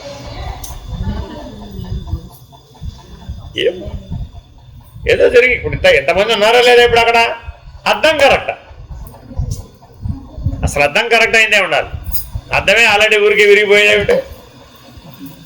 అందుకని మీరేదో చిన్న అద్దం పట్టుకొస్తే విరగదండి అది. అందుకని పెద్ద అద్దం తేమంటారు. అందులో ఉంది రహస్యం. నీకు ఈశ్వరుడు ఉన్నాడు అన్న నిరూపణ అది. అదేమిటండి అది? ఈశ్వరుడు సజీవమై ఉన్నాడు అక్కడ. ఇప్పుడు ఎంత బలమైన దృష్టి కలిగి ఉన్నాడయా అంటే నీ భ్రమ పటాపంచలైపోతుంది అద్దం వలే. ఎందుకని? ఆయన కదలడయ్యా బాబు. మనకి కదిలితేనే బాబు. ఓ పూట మల్లెపూలు, ఓ పూట గులాబీ పూలు, ఓ పూట సంపెంగ పూలు, ఓ పూట మన్నార పూలు, ఓ పూట గన్నేరు పూలు, ఓ పూట జిల్లేడు పూలు, ఎన్ని కావాలో మనకి. ఇవన్నీ తేవాలంటే బాగా కదలాలా వద్దా? హృదయ పుష్పాన్ని సమర్పించాలంటే ఎందుకమ్మా ఇంకా కదలడం ఎందుకు? ఇదేనా కదా? కాబట్టి ఈశ్వర దర్శనం ఎక్కడ చేయాలట? హృదయాకాశ పరిధిలో. హృదయంలో కాదండి, హృదయాకాశ పరిధిలో చేయాలి. అది ఆన్సర్ పొద్దుందని. హృదయం కాదమ్మా, చదివితే లాభంలా చెప్పా, మీరు చదివిన దాంట్లోనే ఉంది. హృదయాకాశ పరిధిలో దర్శనం అవుతుంది. హృదయంగా జరగదు, హృదయంగా సాధ్యం కాదు. అదేంటంటే హృదయం అన్న మాట ఎవరికంటే సామాన్యులకి. శుద్ధాత్మ అనడానికి వీలు కాదు. శుద్ధాత్మపై ధ్యాస కలిగిన వాడికి కర్మ ఎక్కడయ్యా అంటే హృదయాకాశంలో కదలికి వస్తుంది. భ్రాంతి కదా, ఆకాశం కదలే అని హృదయాకాశ పరిధిలో ఉండి ఆ కదలికని సాక్షిగా గమనించి, ఓ హృదయాకాశంలో వచ్చిన కదలిక వలన జననం నుంచి మరణం దాకా నేను కర్మ చేయవలసి వస్తుంది. హృదయాకాశ పరిధిలో కదలిక లేకపోతే జనన మరణాలు లేవు కదా. మరి ఎప్పుడు ఎక్కడ ఉండాలి? శుద్ధాత్మ స్వరూపం అంటే హృదయంలో వర్కౌట్ అవుతుంది. That is in general sense. నేను హృదయాకాశ పరిధిలో, కాబట్టి సూర్యుడు ఎక్కడున్నాడు? అదే హృదయాకాశం, వేరే ఎక్కడో లేదు. కాబట్టి అన్ని దేవాలయాల్లో సూర్యకిరణాలు పడేట్టుగా కడతారా లేదా? ఎందుకనండి? ఎందుకని? హృదయాకాశం ఈ దేవుణ్ణి అక్కడ చూడమని చెప్పడం. ఇక్కడ కట్టిన కదలని దేవుడు నిజంగా నీలో కూడా కదలని దేవుడు ఉన్నాడు. ఆ సూర్యుని వలె ఎక్కడున్నాడు? హృదయాకాశ పరిధిలో. అర్థమేనండి? ఆ సూర్యకిరణాలు పడేటప్పుడు అందరూ చేరతారండి. ఆ ప్రత్యేకమైన రోజుగా గుర్తిస్తారు. ఆ రోజే బ్రహ్మోత్సవంగా చేస్తారు. అక్కడ నిలబడి ఇటు దేవుడికి దండం పెట్టమని ఇటు సూర్యుడికి దండపెడు. దండం ఇటు చూసేదట్టు. ఎందుకంటే సూర్యకిరణాలు అలా పడుతున్నది. అర్థమేనండి? అంటే ఇప్పుడు ఎవరిని ఎక్కడ చూస్తున్నాడు? కదలని దాన్ని చూస్తున్నాడు. కాబట్టి నా దృష్టి బ్రహ్మముపై నిలబడింది, కదలని దానిపై ఉన్నది. ఇది అంతా రహస్యం. కాబట్టి ఎవరైతే కదలని దానిపై చూపు నిలుపుతారో వాళ్ళకి దృగ్భ్రాంతి లేదు. ఆఖరి ఉపదేశం ఫోన్ వచ్చేసింది మనకి. సూక్ష్మత్వే సర్వవస్తూనాం స్థూలత్వం చోపనేత్రతః తద్వదాత్మని దేహత్వం పశ్యత్యజ్ఞానయోగతః. భూతద్దం సూక్ష్మదర్శినిలో నుండి చూడటం వలన చాలా చిన్నవైన వస్తువులు కూడా చాలా పెద్దవిగా కనిపిస్తాయి. అట్లాగే అజ్ఞానంతో చూడటం వల్ల ఆత్మలో దేహభావం కనిపిస్తుంది. అంటే ఏమిటండి? ఆత్మ సర్వవ్యాపకం. ఎంత వ్యాపకం? బ్రహ్మాండమంత వ్యాపకం.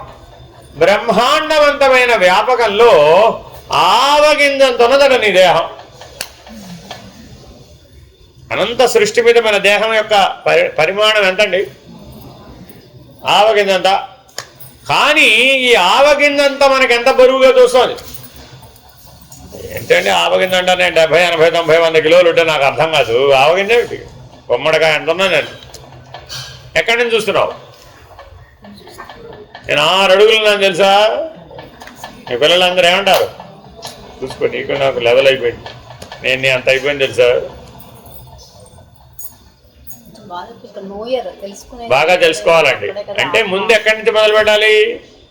దేహం నేను కాదు. నెక్స్ట్ సూక్ష్మదర్శినిలో చూడమంటున్నాడు. సూక్ష్మదర్శినిలో చూస్తే ప్రాణం నేను కాదు. ఎందుకని?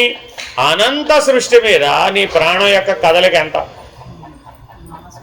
ఆవగింజలో అంకురం మొలచినంతట నీ ప్రాణం ఎంత అండి? అంటే ఆవగింజ అంకురిస్తుందట, అందుకని మొలకొస్తా రాదా? ప్రాణం ఉన్నట్టా లేనట? ఉన్నట్టా లేనట? ఆవగింజకి మొలుస్తుందంటే ఉన్నట్టేనండి బాబు. ఆ జీవ చైతన్యం, ఆ ప్రాణ చైతన్యం ఉన్నట్టే. మరి మనలో ఉన్న ప్రాణం యొక్క బలం ఎంత? ఆవగింజలో ఉన్న మొలకంత. మన ప్రాణం మీద మనకి ఎంత ఉందండి అపేక్ష? ఆ ప్రాణం పోతుందంటే ఏమంటాం? నా ప్రాణం పోతుందిరా బాబు. సరే, ఇంకా కొద్దిగా సూక్ష్మ దర్శనంలో చూసాం. ఏమిటది? మనస్సు.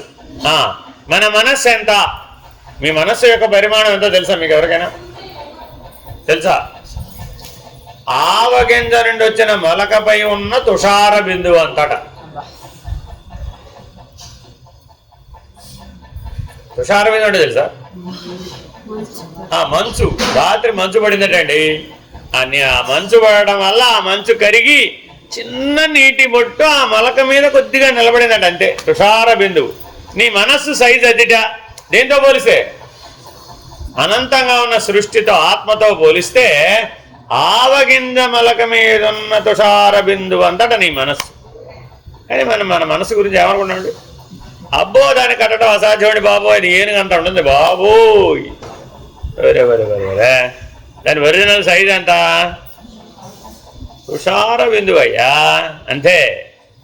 ఒక మంచు తెలిమంచుగా మారి ఒక చిన్న నీటి బిందువు అయిందట, అది మనస్సు. ఇక మన బుద్ధి ఎంతండి చెప్తారు ఎవరైనా? అంటే మీకు స్ఫురించే లెవెల్ ఉందో లేదో చెప్తాను. రెండు ఉపమానాలు ఎందుకు చెప్తానంటే మీకు స్ఫురిస్తుందో లేదా. మీ బుద్ధి కెపాసిటీ ఎంత? నీ బుద్ధి యొక్క సైజ్ ఎంత? మానవుడికి బుద్ధినే లేదా? అబ్బో చాలా ఉందండి, బోర్డు ఉందండి బాబోయ్. అట్టి తుషార బిందువునందు ప్రతిబింబించిన సూర్యబింబం అంత బుద్ధి. ఒక యాంగిల్లో చూస్తే ఆ తుషార బిందువు ప్రకాశిస్తోందట. ఇదేమిటో ఇక్కడ ప్రకాశం? ఓ, సూర్యుడి యొక్క కాంతి ఇందులో పడిందిరా బాబు. మన బుద్ధి అంతటి ఇప్పుడు అంటే ఆ తుషార బిందువునందు ప్రతిబింబించిన ప్రతిబింబ ప్రకాశం ఎంతో అంతటి బుద్ధి. అనంతమైనటువంటి ఆత్మ ముందు మనం ఎంతో చెప్తున్నాడండి. This is your real existence. ఆవగింజంత దేహము, ఆవగింజంత గింజ ఎందున్న ఇంకా వనవరపడుతుంది. నా సంతోషం పాట పోతుంది. ఆవగింజ మలకలో నుంచి ఉన్నటువంటి అంత ప్రాణము, ఆ మలక మీద నిలచినటువంటి తుషార బిందువంత మనస్సు, అట్టి తుషార బిందువునందు ప్రతిబింబించిన సూర్యకిరణ ప్రకాశమంత ప్రకాశం బుద్ధి. అర్థమైందండిగా? మళ్ళీ ఇంకోటి ఉందండి. ఓయ్, ఇంకా ఏమిటది? ఇంకేమిటి? బుద్ధిగా ఇంకోటి ఉంది. చిత్తం, అహంకారం. చిత్తం ఎంతో చెప్తారు ఎవరైనా? ఎంత చిత్తం? ఎంతటి చిత్తం? మీకు స్ఫురిస్తుందో లేదా అని ఇలాంటివి చెప్తుంటానని ఇందాకే చెప్పా. సూక్ష్మ దర్శనంలో చూడడం అంటే అర్థం ఇది. సూక్ష్మ దర్శనంలో చూడమంటున్నాడు. చూడడం అంటే ఇది. ఎంత చిత్తం? ఏమో నాకు తెలియదు. మరి ఎక్కడికి పోలుస్తారో పోల్చాలి. ఇప్పుడు మీరుగా మిమ్మల్ని మీరు ఏ స్థాయికి మీరు తగ్గించుకోగలరో ఈ పోలికలో తెలిసిపోతుందండి. సాధారణంగా మిమ్మల్ని మీరు తగ్గించుకోమంటే మీరు తగ్గించుకోరు మీ జీవితంలో ఎప్పుడు కూడా. మిమ్మల్ని ఎప్పుడు ఎక్కడ పెంచుకుంటారు మీరు ఎంతసేపు కూడా. నేను వాడికంటే ఎక్కువ, వీడికంటే ఎక్కువ అని చెప్పమని అనండి, బోల్డ్ లిస్టు చదువుతావు. ఇది తగ్గించుకోవచ్చుతాం. ఇప్పుడు ఎంత తగ్గించుకోవాలయా అంటే ఏమో నాకు తెలియదు. మరి తుషార బిందువునందు ప్రకాశించినటువంటి సూర్యకిరణ ప్రతిబింబ ప్రకాశం నీ బుద్ధి. ఇప్పుడు చిత్తమనగా ఏమి?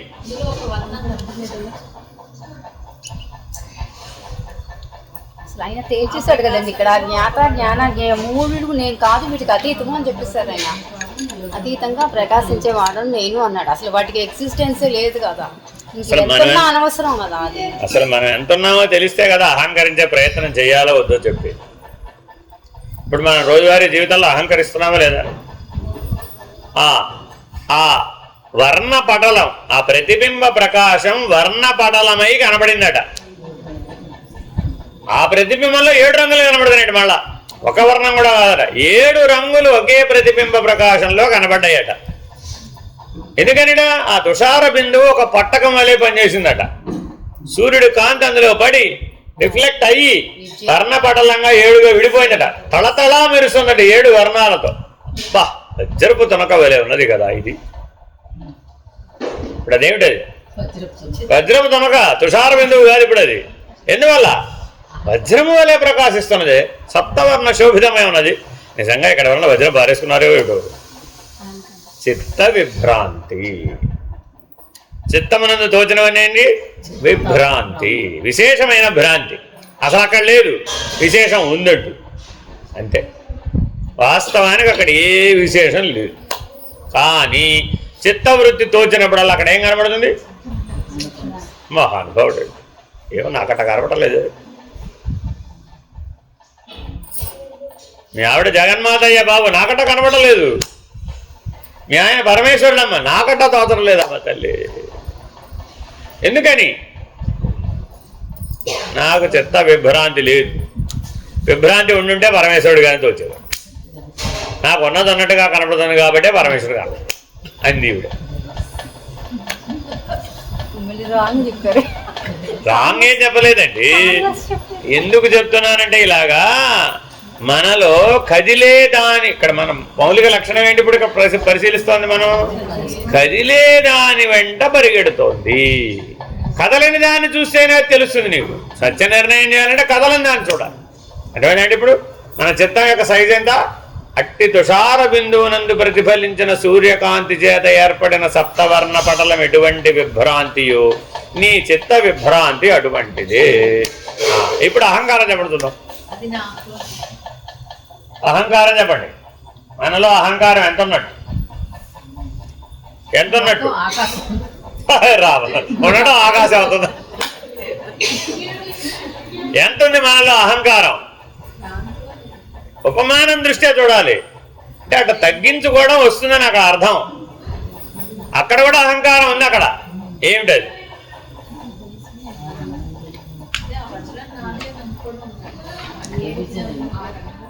చెప్పేశానా?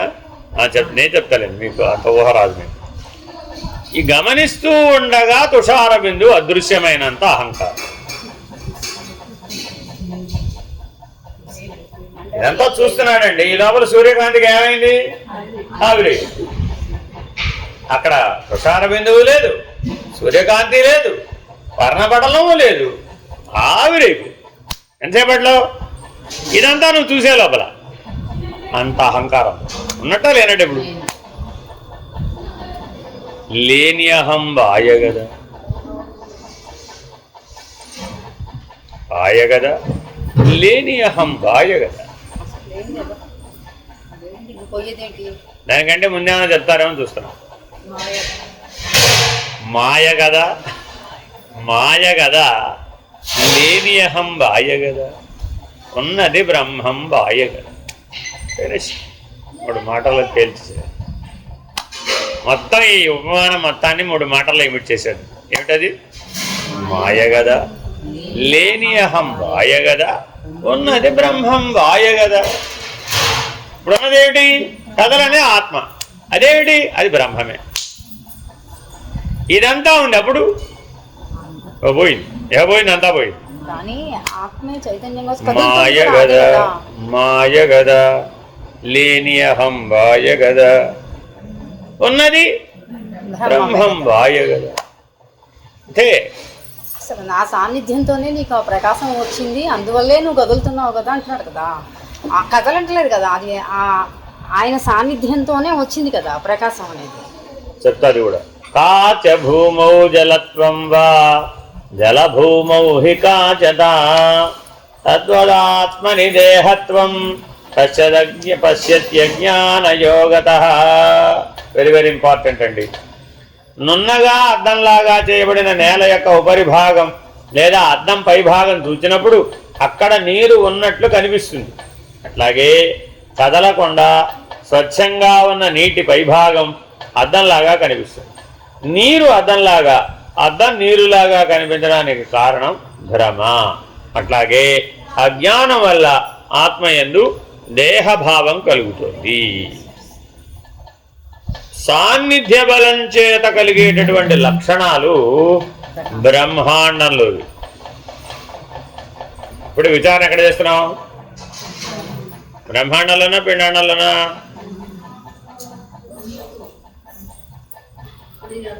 బ్రహ్మాండంలోనా పిండాండంలోనా? ఏమో నాకు తెలియదండి. పిండాండంలో విచారం చేస్తున్నాం ఇప్పటిదాకా. బ్రహ్మాండంలోనా? కదిలేది కదలనిది పిండాండంలోనే ఉన్నాయా? బ్రహ్మాండంలో కూడా ఉన్నాయిగా.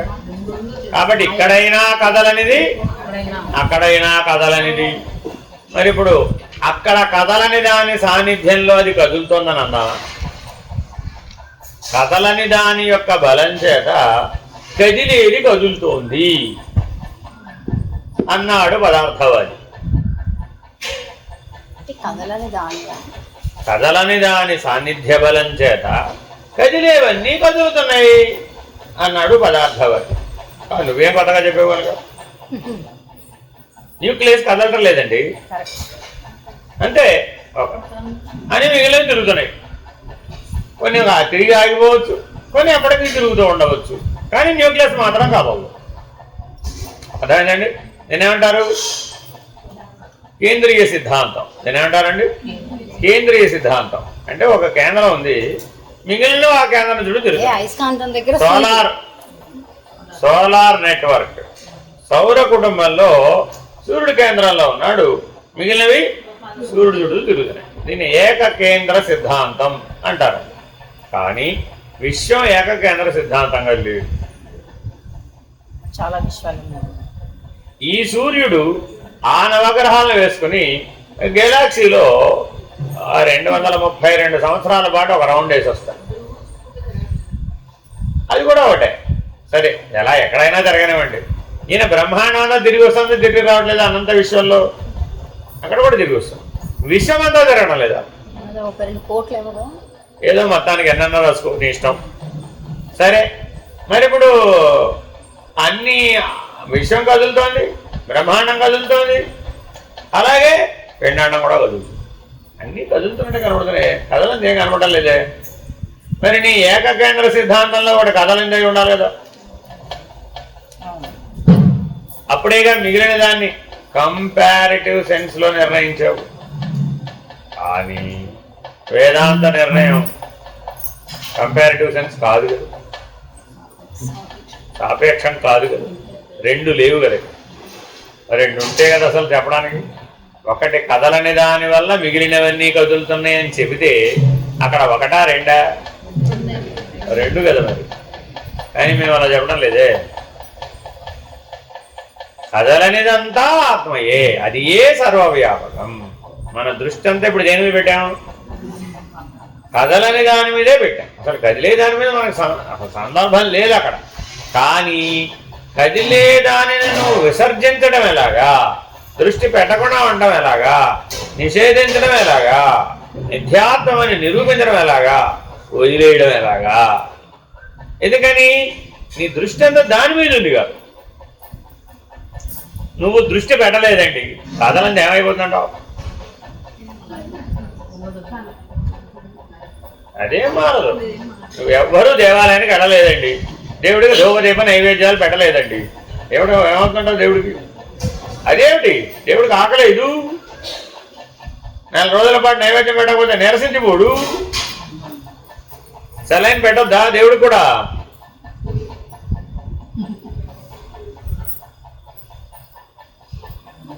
ఉందండి ప్రాబ్లం. ఒక దేవాలయంలో ఉంది ఇది, అందుకే చెప్తున్నా మీకు ఇది. ఒక దేవాలయంలో ఎంత వ్యవహారం, ఎంత గొడవ ఉంది. మీరొకరు ఎప్పుడు ఏం చెప్పకూడదు. పేర్లు మనకు అనవసరం. ఒక చోట ఎలా ఉంది అది. అలాగే ఎందుకు ఆలోచించారు? అలా ఆలోచించడం వెనకాల ఒక రహస్యం. ప్రతి దాంట్లో ఒక రహస్యం ఏమిటి ఉంది. అర్థమైంది?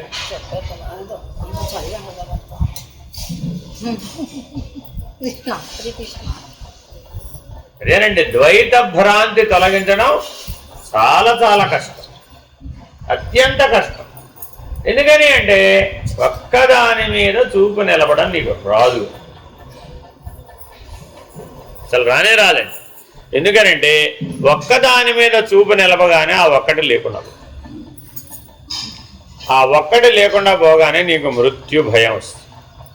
నేను లేకుండా పోయానేమో అన్న భయం ఆవహిస్తుంది. ఆవహించగానే కదులుతాడు, కదలగానే అన్నీ వచ్చేస్తాయి. అలా కదలకుండా ఉంటే మృత్యు భయం పోతుంది. మరి ఏం చేయక్కర్లా, కదలకుండా ఉంటే చాలు. చూపు గనక నిలిపి కదలకుండా ఉంటే, కదిలేది కదలకుండా చూడటం గనక వస్తే, కదిలే దానిని కదలడం లేదని చూడటం గనక వస్తే, అప్పుడు నువ్వు లేవుగా, వెంటనే రిజల్ట్ వచ్చేస్తుందండి. అలా చూడగా నువ్వు లేవు అంతే. నువ్వు ఎప్పుడైతే లేవో అప్పుడు నీకు ప్రత్యేకంగా మృత్యు వచ్చే అవకాశం ఉందా? మళ్ళీ ప్రత్యేకంగా పుట్టే అవకాశం ఉందా? నేనున్నానంటేనే ఏదైనా గొడవ. అంతటా ఉన్నది ఆత్మే, అంతటా ఉన్నది బ్రహ్మమే, అంతటా ఉన్నది ఈశ్వరుడే, అంతటా ఉన్నది పరమాత్మే. అది అజం, అది అమరం, అది అమృతం, అది అవ్యయం, అది అప్రమేయం, అది అఖండం, అది అవినాశి, అది అనంతం. అర్థమైందండి? ఎన్ని లక్షణాలు వచ్చినాయి? అజం, అమరం, అమృతం,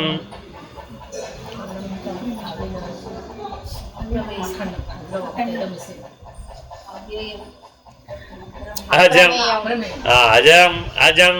అమరం, అమృతం, అవ్యయం, అప్రమేయం, అవ్యయం, అప్రమేయం, అవినాశి, అఖండం, అనంతం. ఇంకా ఇంకా ఆహా అచలం. 9వ లక్షణం అండి. అది స్ఫురించాలండి, లేకపోతే లాభంలా. స్ఫురించకపోతే జ్ఞానం రాదు. బాగా గుర్తుపెట్టుకోవాలండి ఈ 9 లక్షణాలు. ఈ 9ని బ్రహ్మము యొక్క లక్షణాలు అంటారు. బ్రహ్మము బ్రహ్మము బ్రహ్మమటంచు పలికెదవు, బ్రహ్మం వెనక ఎవ్వరో తెలియనా, తానే బ్రహ్మం వెని పలుక సర్వముళక్కాయ. సర్వం ఎప్పుడు లేకుండా పోయింది? తానే బ్రహ్మం అన్నాడు అంతే. దశముడు ఎవడు? దశముడు ఎవడు? తానే. 9 లక్షణాలు పూర్తయిపోయిందండి. వెంటనే ప్రశ్న వచ్చింది, దశముడు ఎవడు? తానే బ్రహ్మంబు సర్వముళక్కాయ.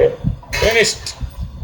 కాబట్టి మీరు బాగా విచారించి, బాగా కుస్తీ పట్టి, బాగా తేల్చవలసిన అంశం ఏమిటి? 9 లక్షణాలు. కదలని దాని మీద దృష్టి పెట్టి ఈ 9 లక్షణాలతో గనక మనం ఉంటే, ఈ 9 కదలవు, గుర్తుపెట్టుకోండి. ఈ 9 లక్షణాలకి కదలవని పేరు. అదేనండి. అదేమిటిది? అజం, అమరం, అమృతం, అవ్యయం, అప్రమేయం, అవ్యయం, అప్రమేయం, అవినాశి, అఖండం, అనంతం. అదేనండి. ఈ 9 లక్షణాలు ఎవరైతే కదలని స్థితి యందుండి పొందుతారో వాడే కూటస్థుడు. ఈ 9 లక్షణాలు ఎవరికి ఉంటాయండి? కూటస్థ స్థానంలో ఉంటాయి. అర్థమైందా? ఏమో నాకు తెలియదు. అది చాలా జాగ్రత్తగా ఈ 9 లక్షణాలను సముపార్జించడమే బ్రాహ్మీభూత స్థితి, లేదా బ్రహ్మలీనులై ఉండుట. సదా బ్రహ్మలీనులై ఉండే శంకరపీఠాధిపతి ఒక ఆయన ఉన్నారు. ఎవరైనా?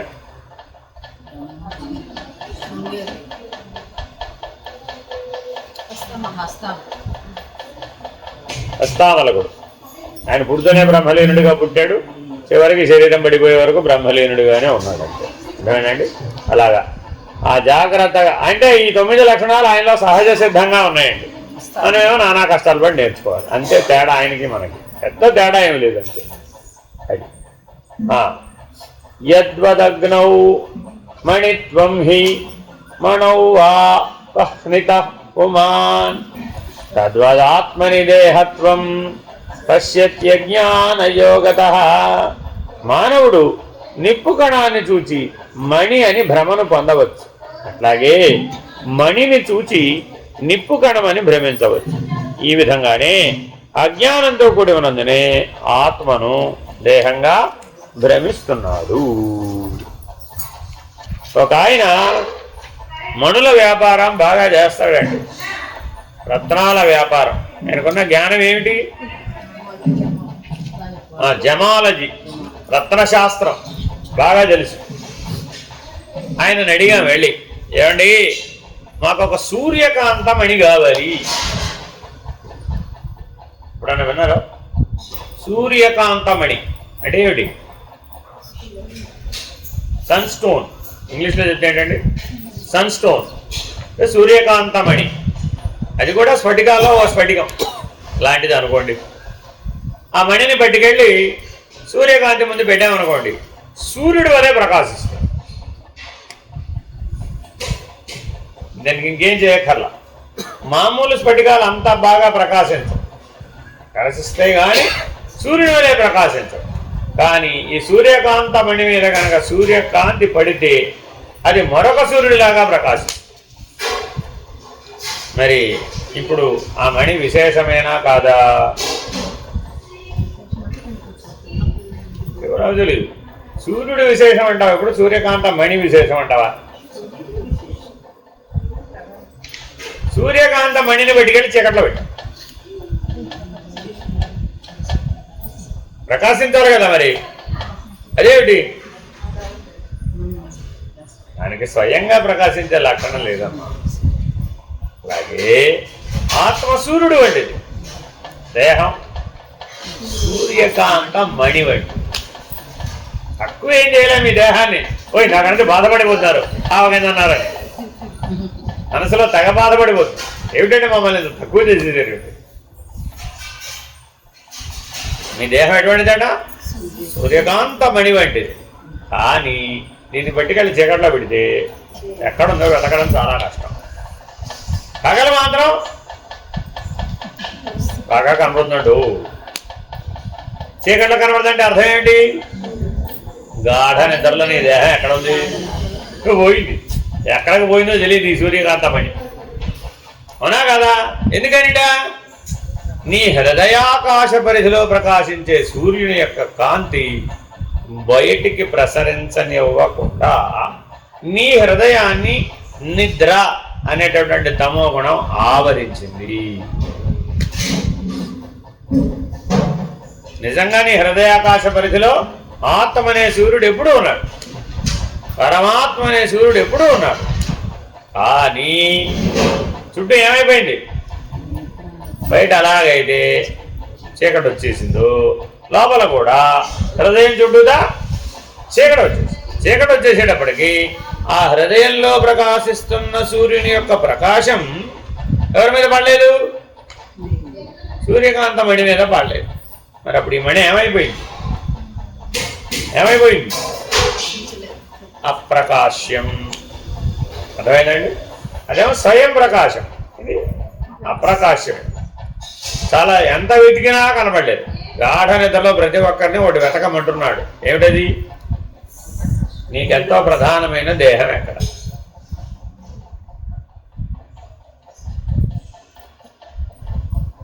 ఏ ధర్మ కర్మలను ఆచరించాలన్నా ఏముండాలండి?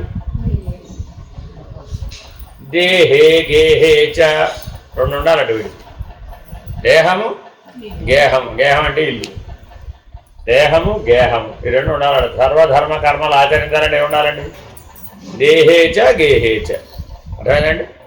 మరి ఇంకెవరు ఉండాలండి? ఈ రెండు ఉంటే చాలా. దేహీచ. ఈ రెండింటితోనే పని అయిపోతుందా? ఆ దేహి లేని దేహము గేహము ఏం చేసి ఉంటావు? అవునా కాదా?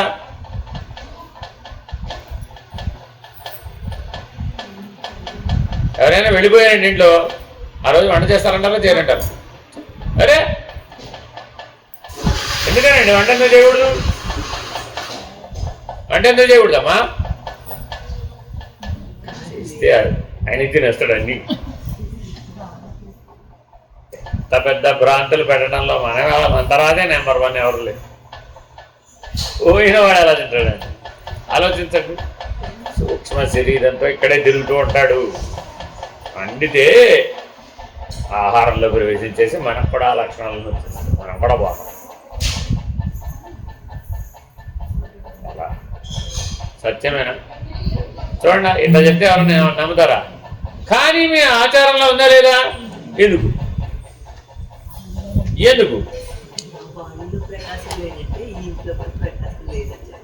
ఓహో, మనం కూడా దాంట్లో శవ సమానమేనా? చూడమనే అనండి. ఇప్పుడు అది శవమే ఒప్పేసుకున్నాం, మనం కూడా శవ సమానమేనని ఒప్పేసుకున్నామా అని ఒప్పుకొని తినడం మానేస్తే అవుతామా? అందుకని మోడర్న్ మ్యాన్ ఏమన్నాడు, ఇవన్నీ భ్రాంతులు, ఐ డోంట్ బిలీవ్. ఎందుకని? నేను చెప్పేదానికి ప్రమాణం లేదు. నో అంటే దాని వెనక ఏం ధర్మం లేదా? మరి ఉంది. ఏమిటి? నేను ప్రతిసారి మీకు కర్మ వ్యవహారంలో ఏదో ఒక అంశం చెప్తూ ఉంటానండి. దాని వెనక ఎట్లా వాళ్ళు ఎందుకు అది పెట్టారనేది మనకు తెలియకపోవడం వలన ఆచరిస్తున్నామే కానీ ఆచరణ వల్ల రావాల్సిన జ్ఞానం రావడం లేదు. శవదహనం అయ్యేంత వరకు వండరు. చూసుకోండి, నేను పట్టుకెళ్ళిపోగానే వండమంట, వెంటనే వండమాకండమ్మా, ఒక గంట ఆగి వంట. ఎంత క్లియర్గా చెప్పేస్తాడు. అంటే ఇక్కడి నుంచి అక్కడికి వెళ్ళడానికి, అక్కడ పని పూర్తి చేసుకోవడానికి ఎంత సమయం పడుతుందో చెప్తా. ఇప్పుడు ఇంకా అదంతా చెప్పే అవకాశం, ఫోన్ చేస్తామమ్మా మీకు, అప్పుడు మీరంతా ఈ లోపల స్నానం చేసి శుభ్రం చేసుకుని, ఇల్లు శుభ్రం చేసుకుని, మళ్ళీ వంటగది పూజ గది అని శుభ్రం చేసుకుని గెట్ రెడీ అవ్వండి, పాత్రలని తోవుకొని అంతా శౌచం రెడీ అయితే ఫోన్ చేస్తామమ్మా నీకు, వండుదు. మేము అక్కడి నుంచి ఇక్కడికి వచ్చే లోపల మీరు వంట సిద్ధం చేస్తే అప్పుడు అని గౌరవంగా చెప్తానా కదా? సరే, ఇంతకీ అక్కడ దానికి ఇక్కడ దీనికి ఏమిటి సంబంధం అని వీళ్ళు ఎప్పుడన్నా అడిగారా?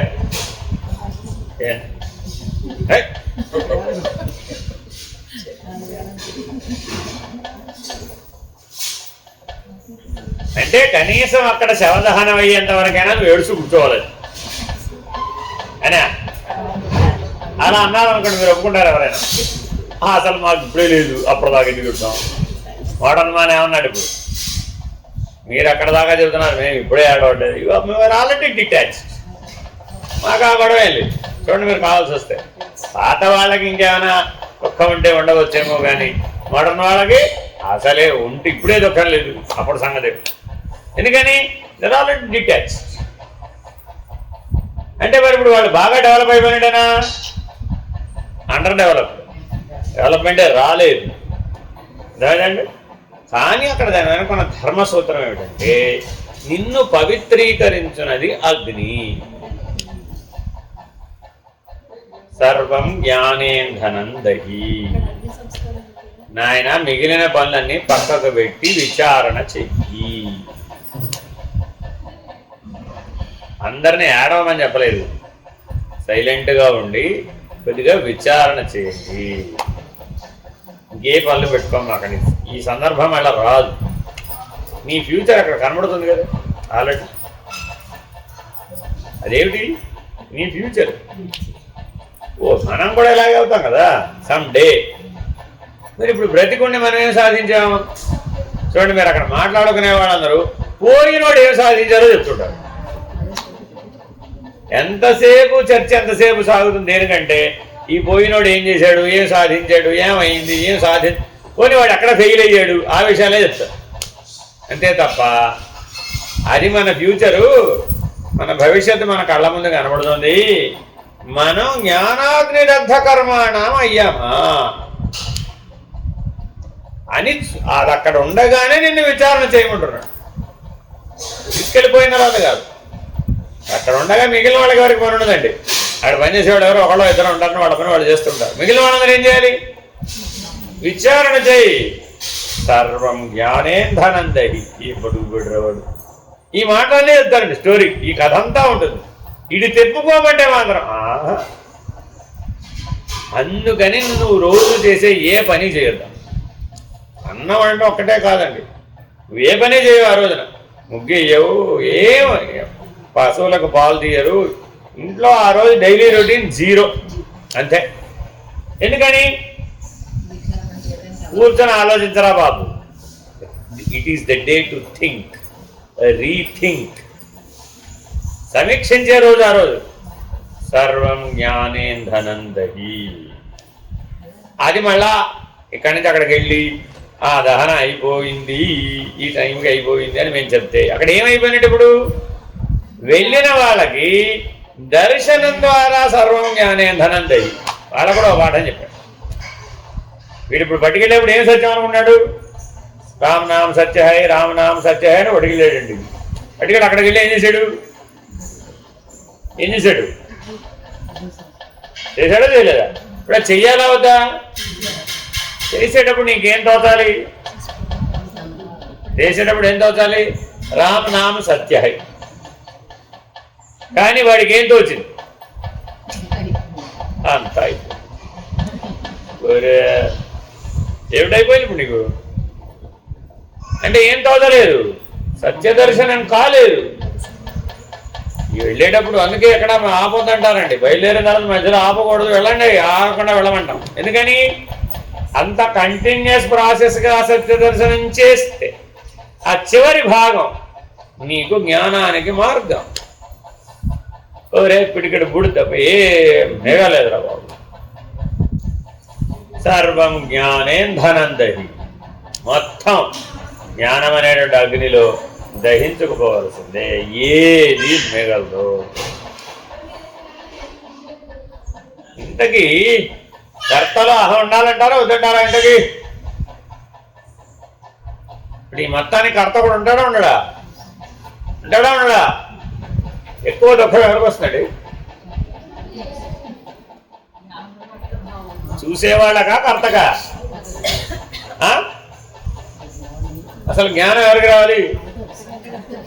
ఎందుకని? బాగా ఏమా భయపడేనా?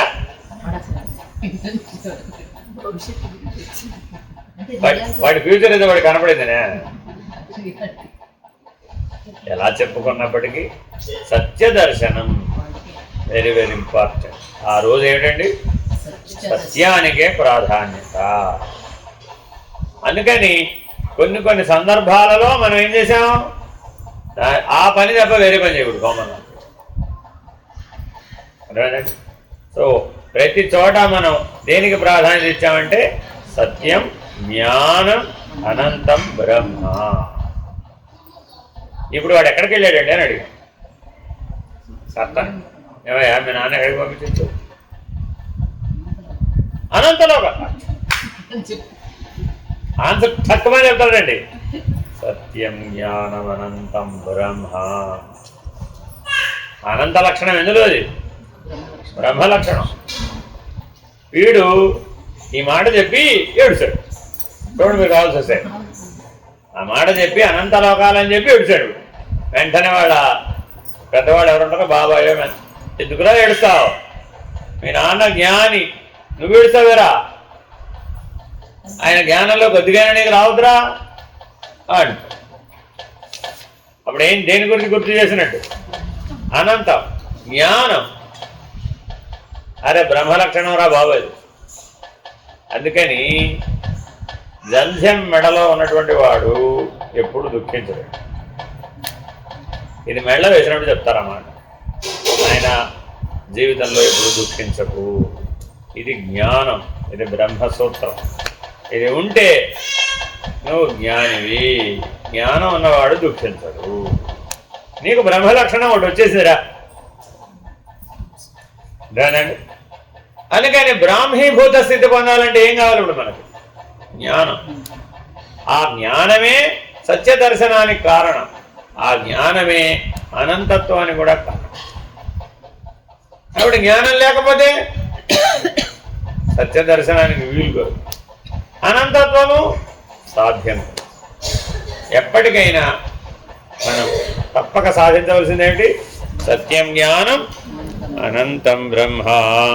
హరి ఓం శ్రీ గురుభ్యో నమః. హరి ఓం. పూర్ణమద పూర్ణమిదం పూర్ణాత్ పూర్ణముదచ్యతే పూర్ణస్య పూర్ణమాదాయ పూర్ణమేవావశిష్యతే.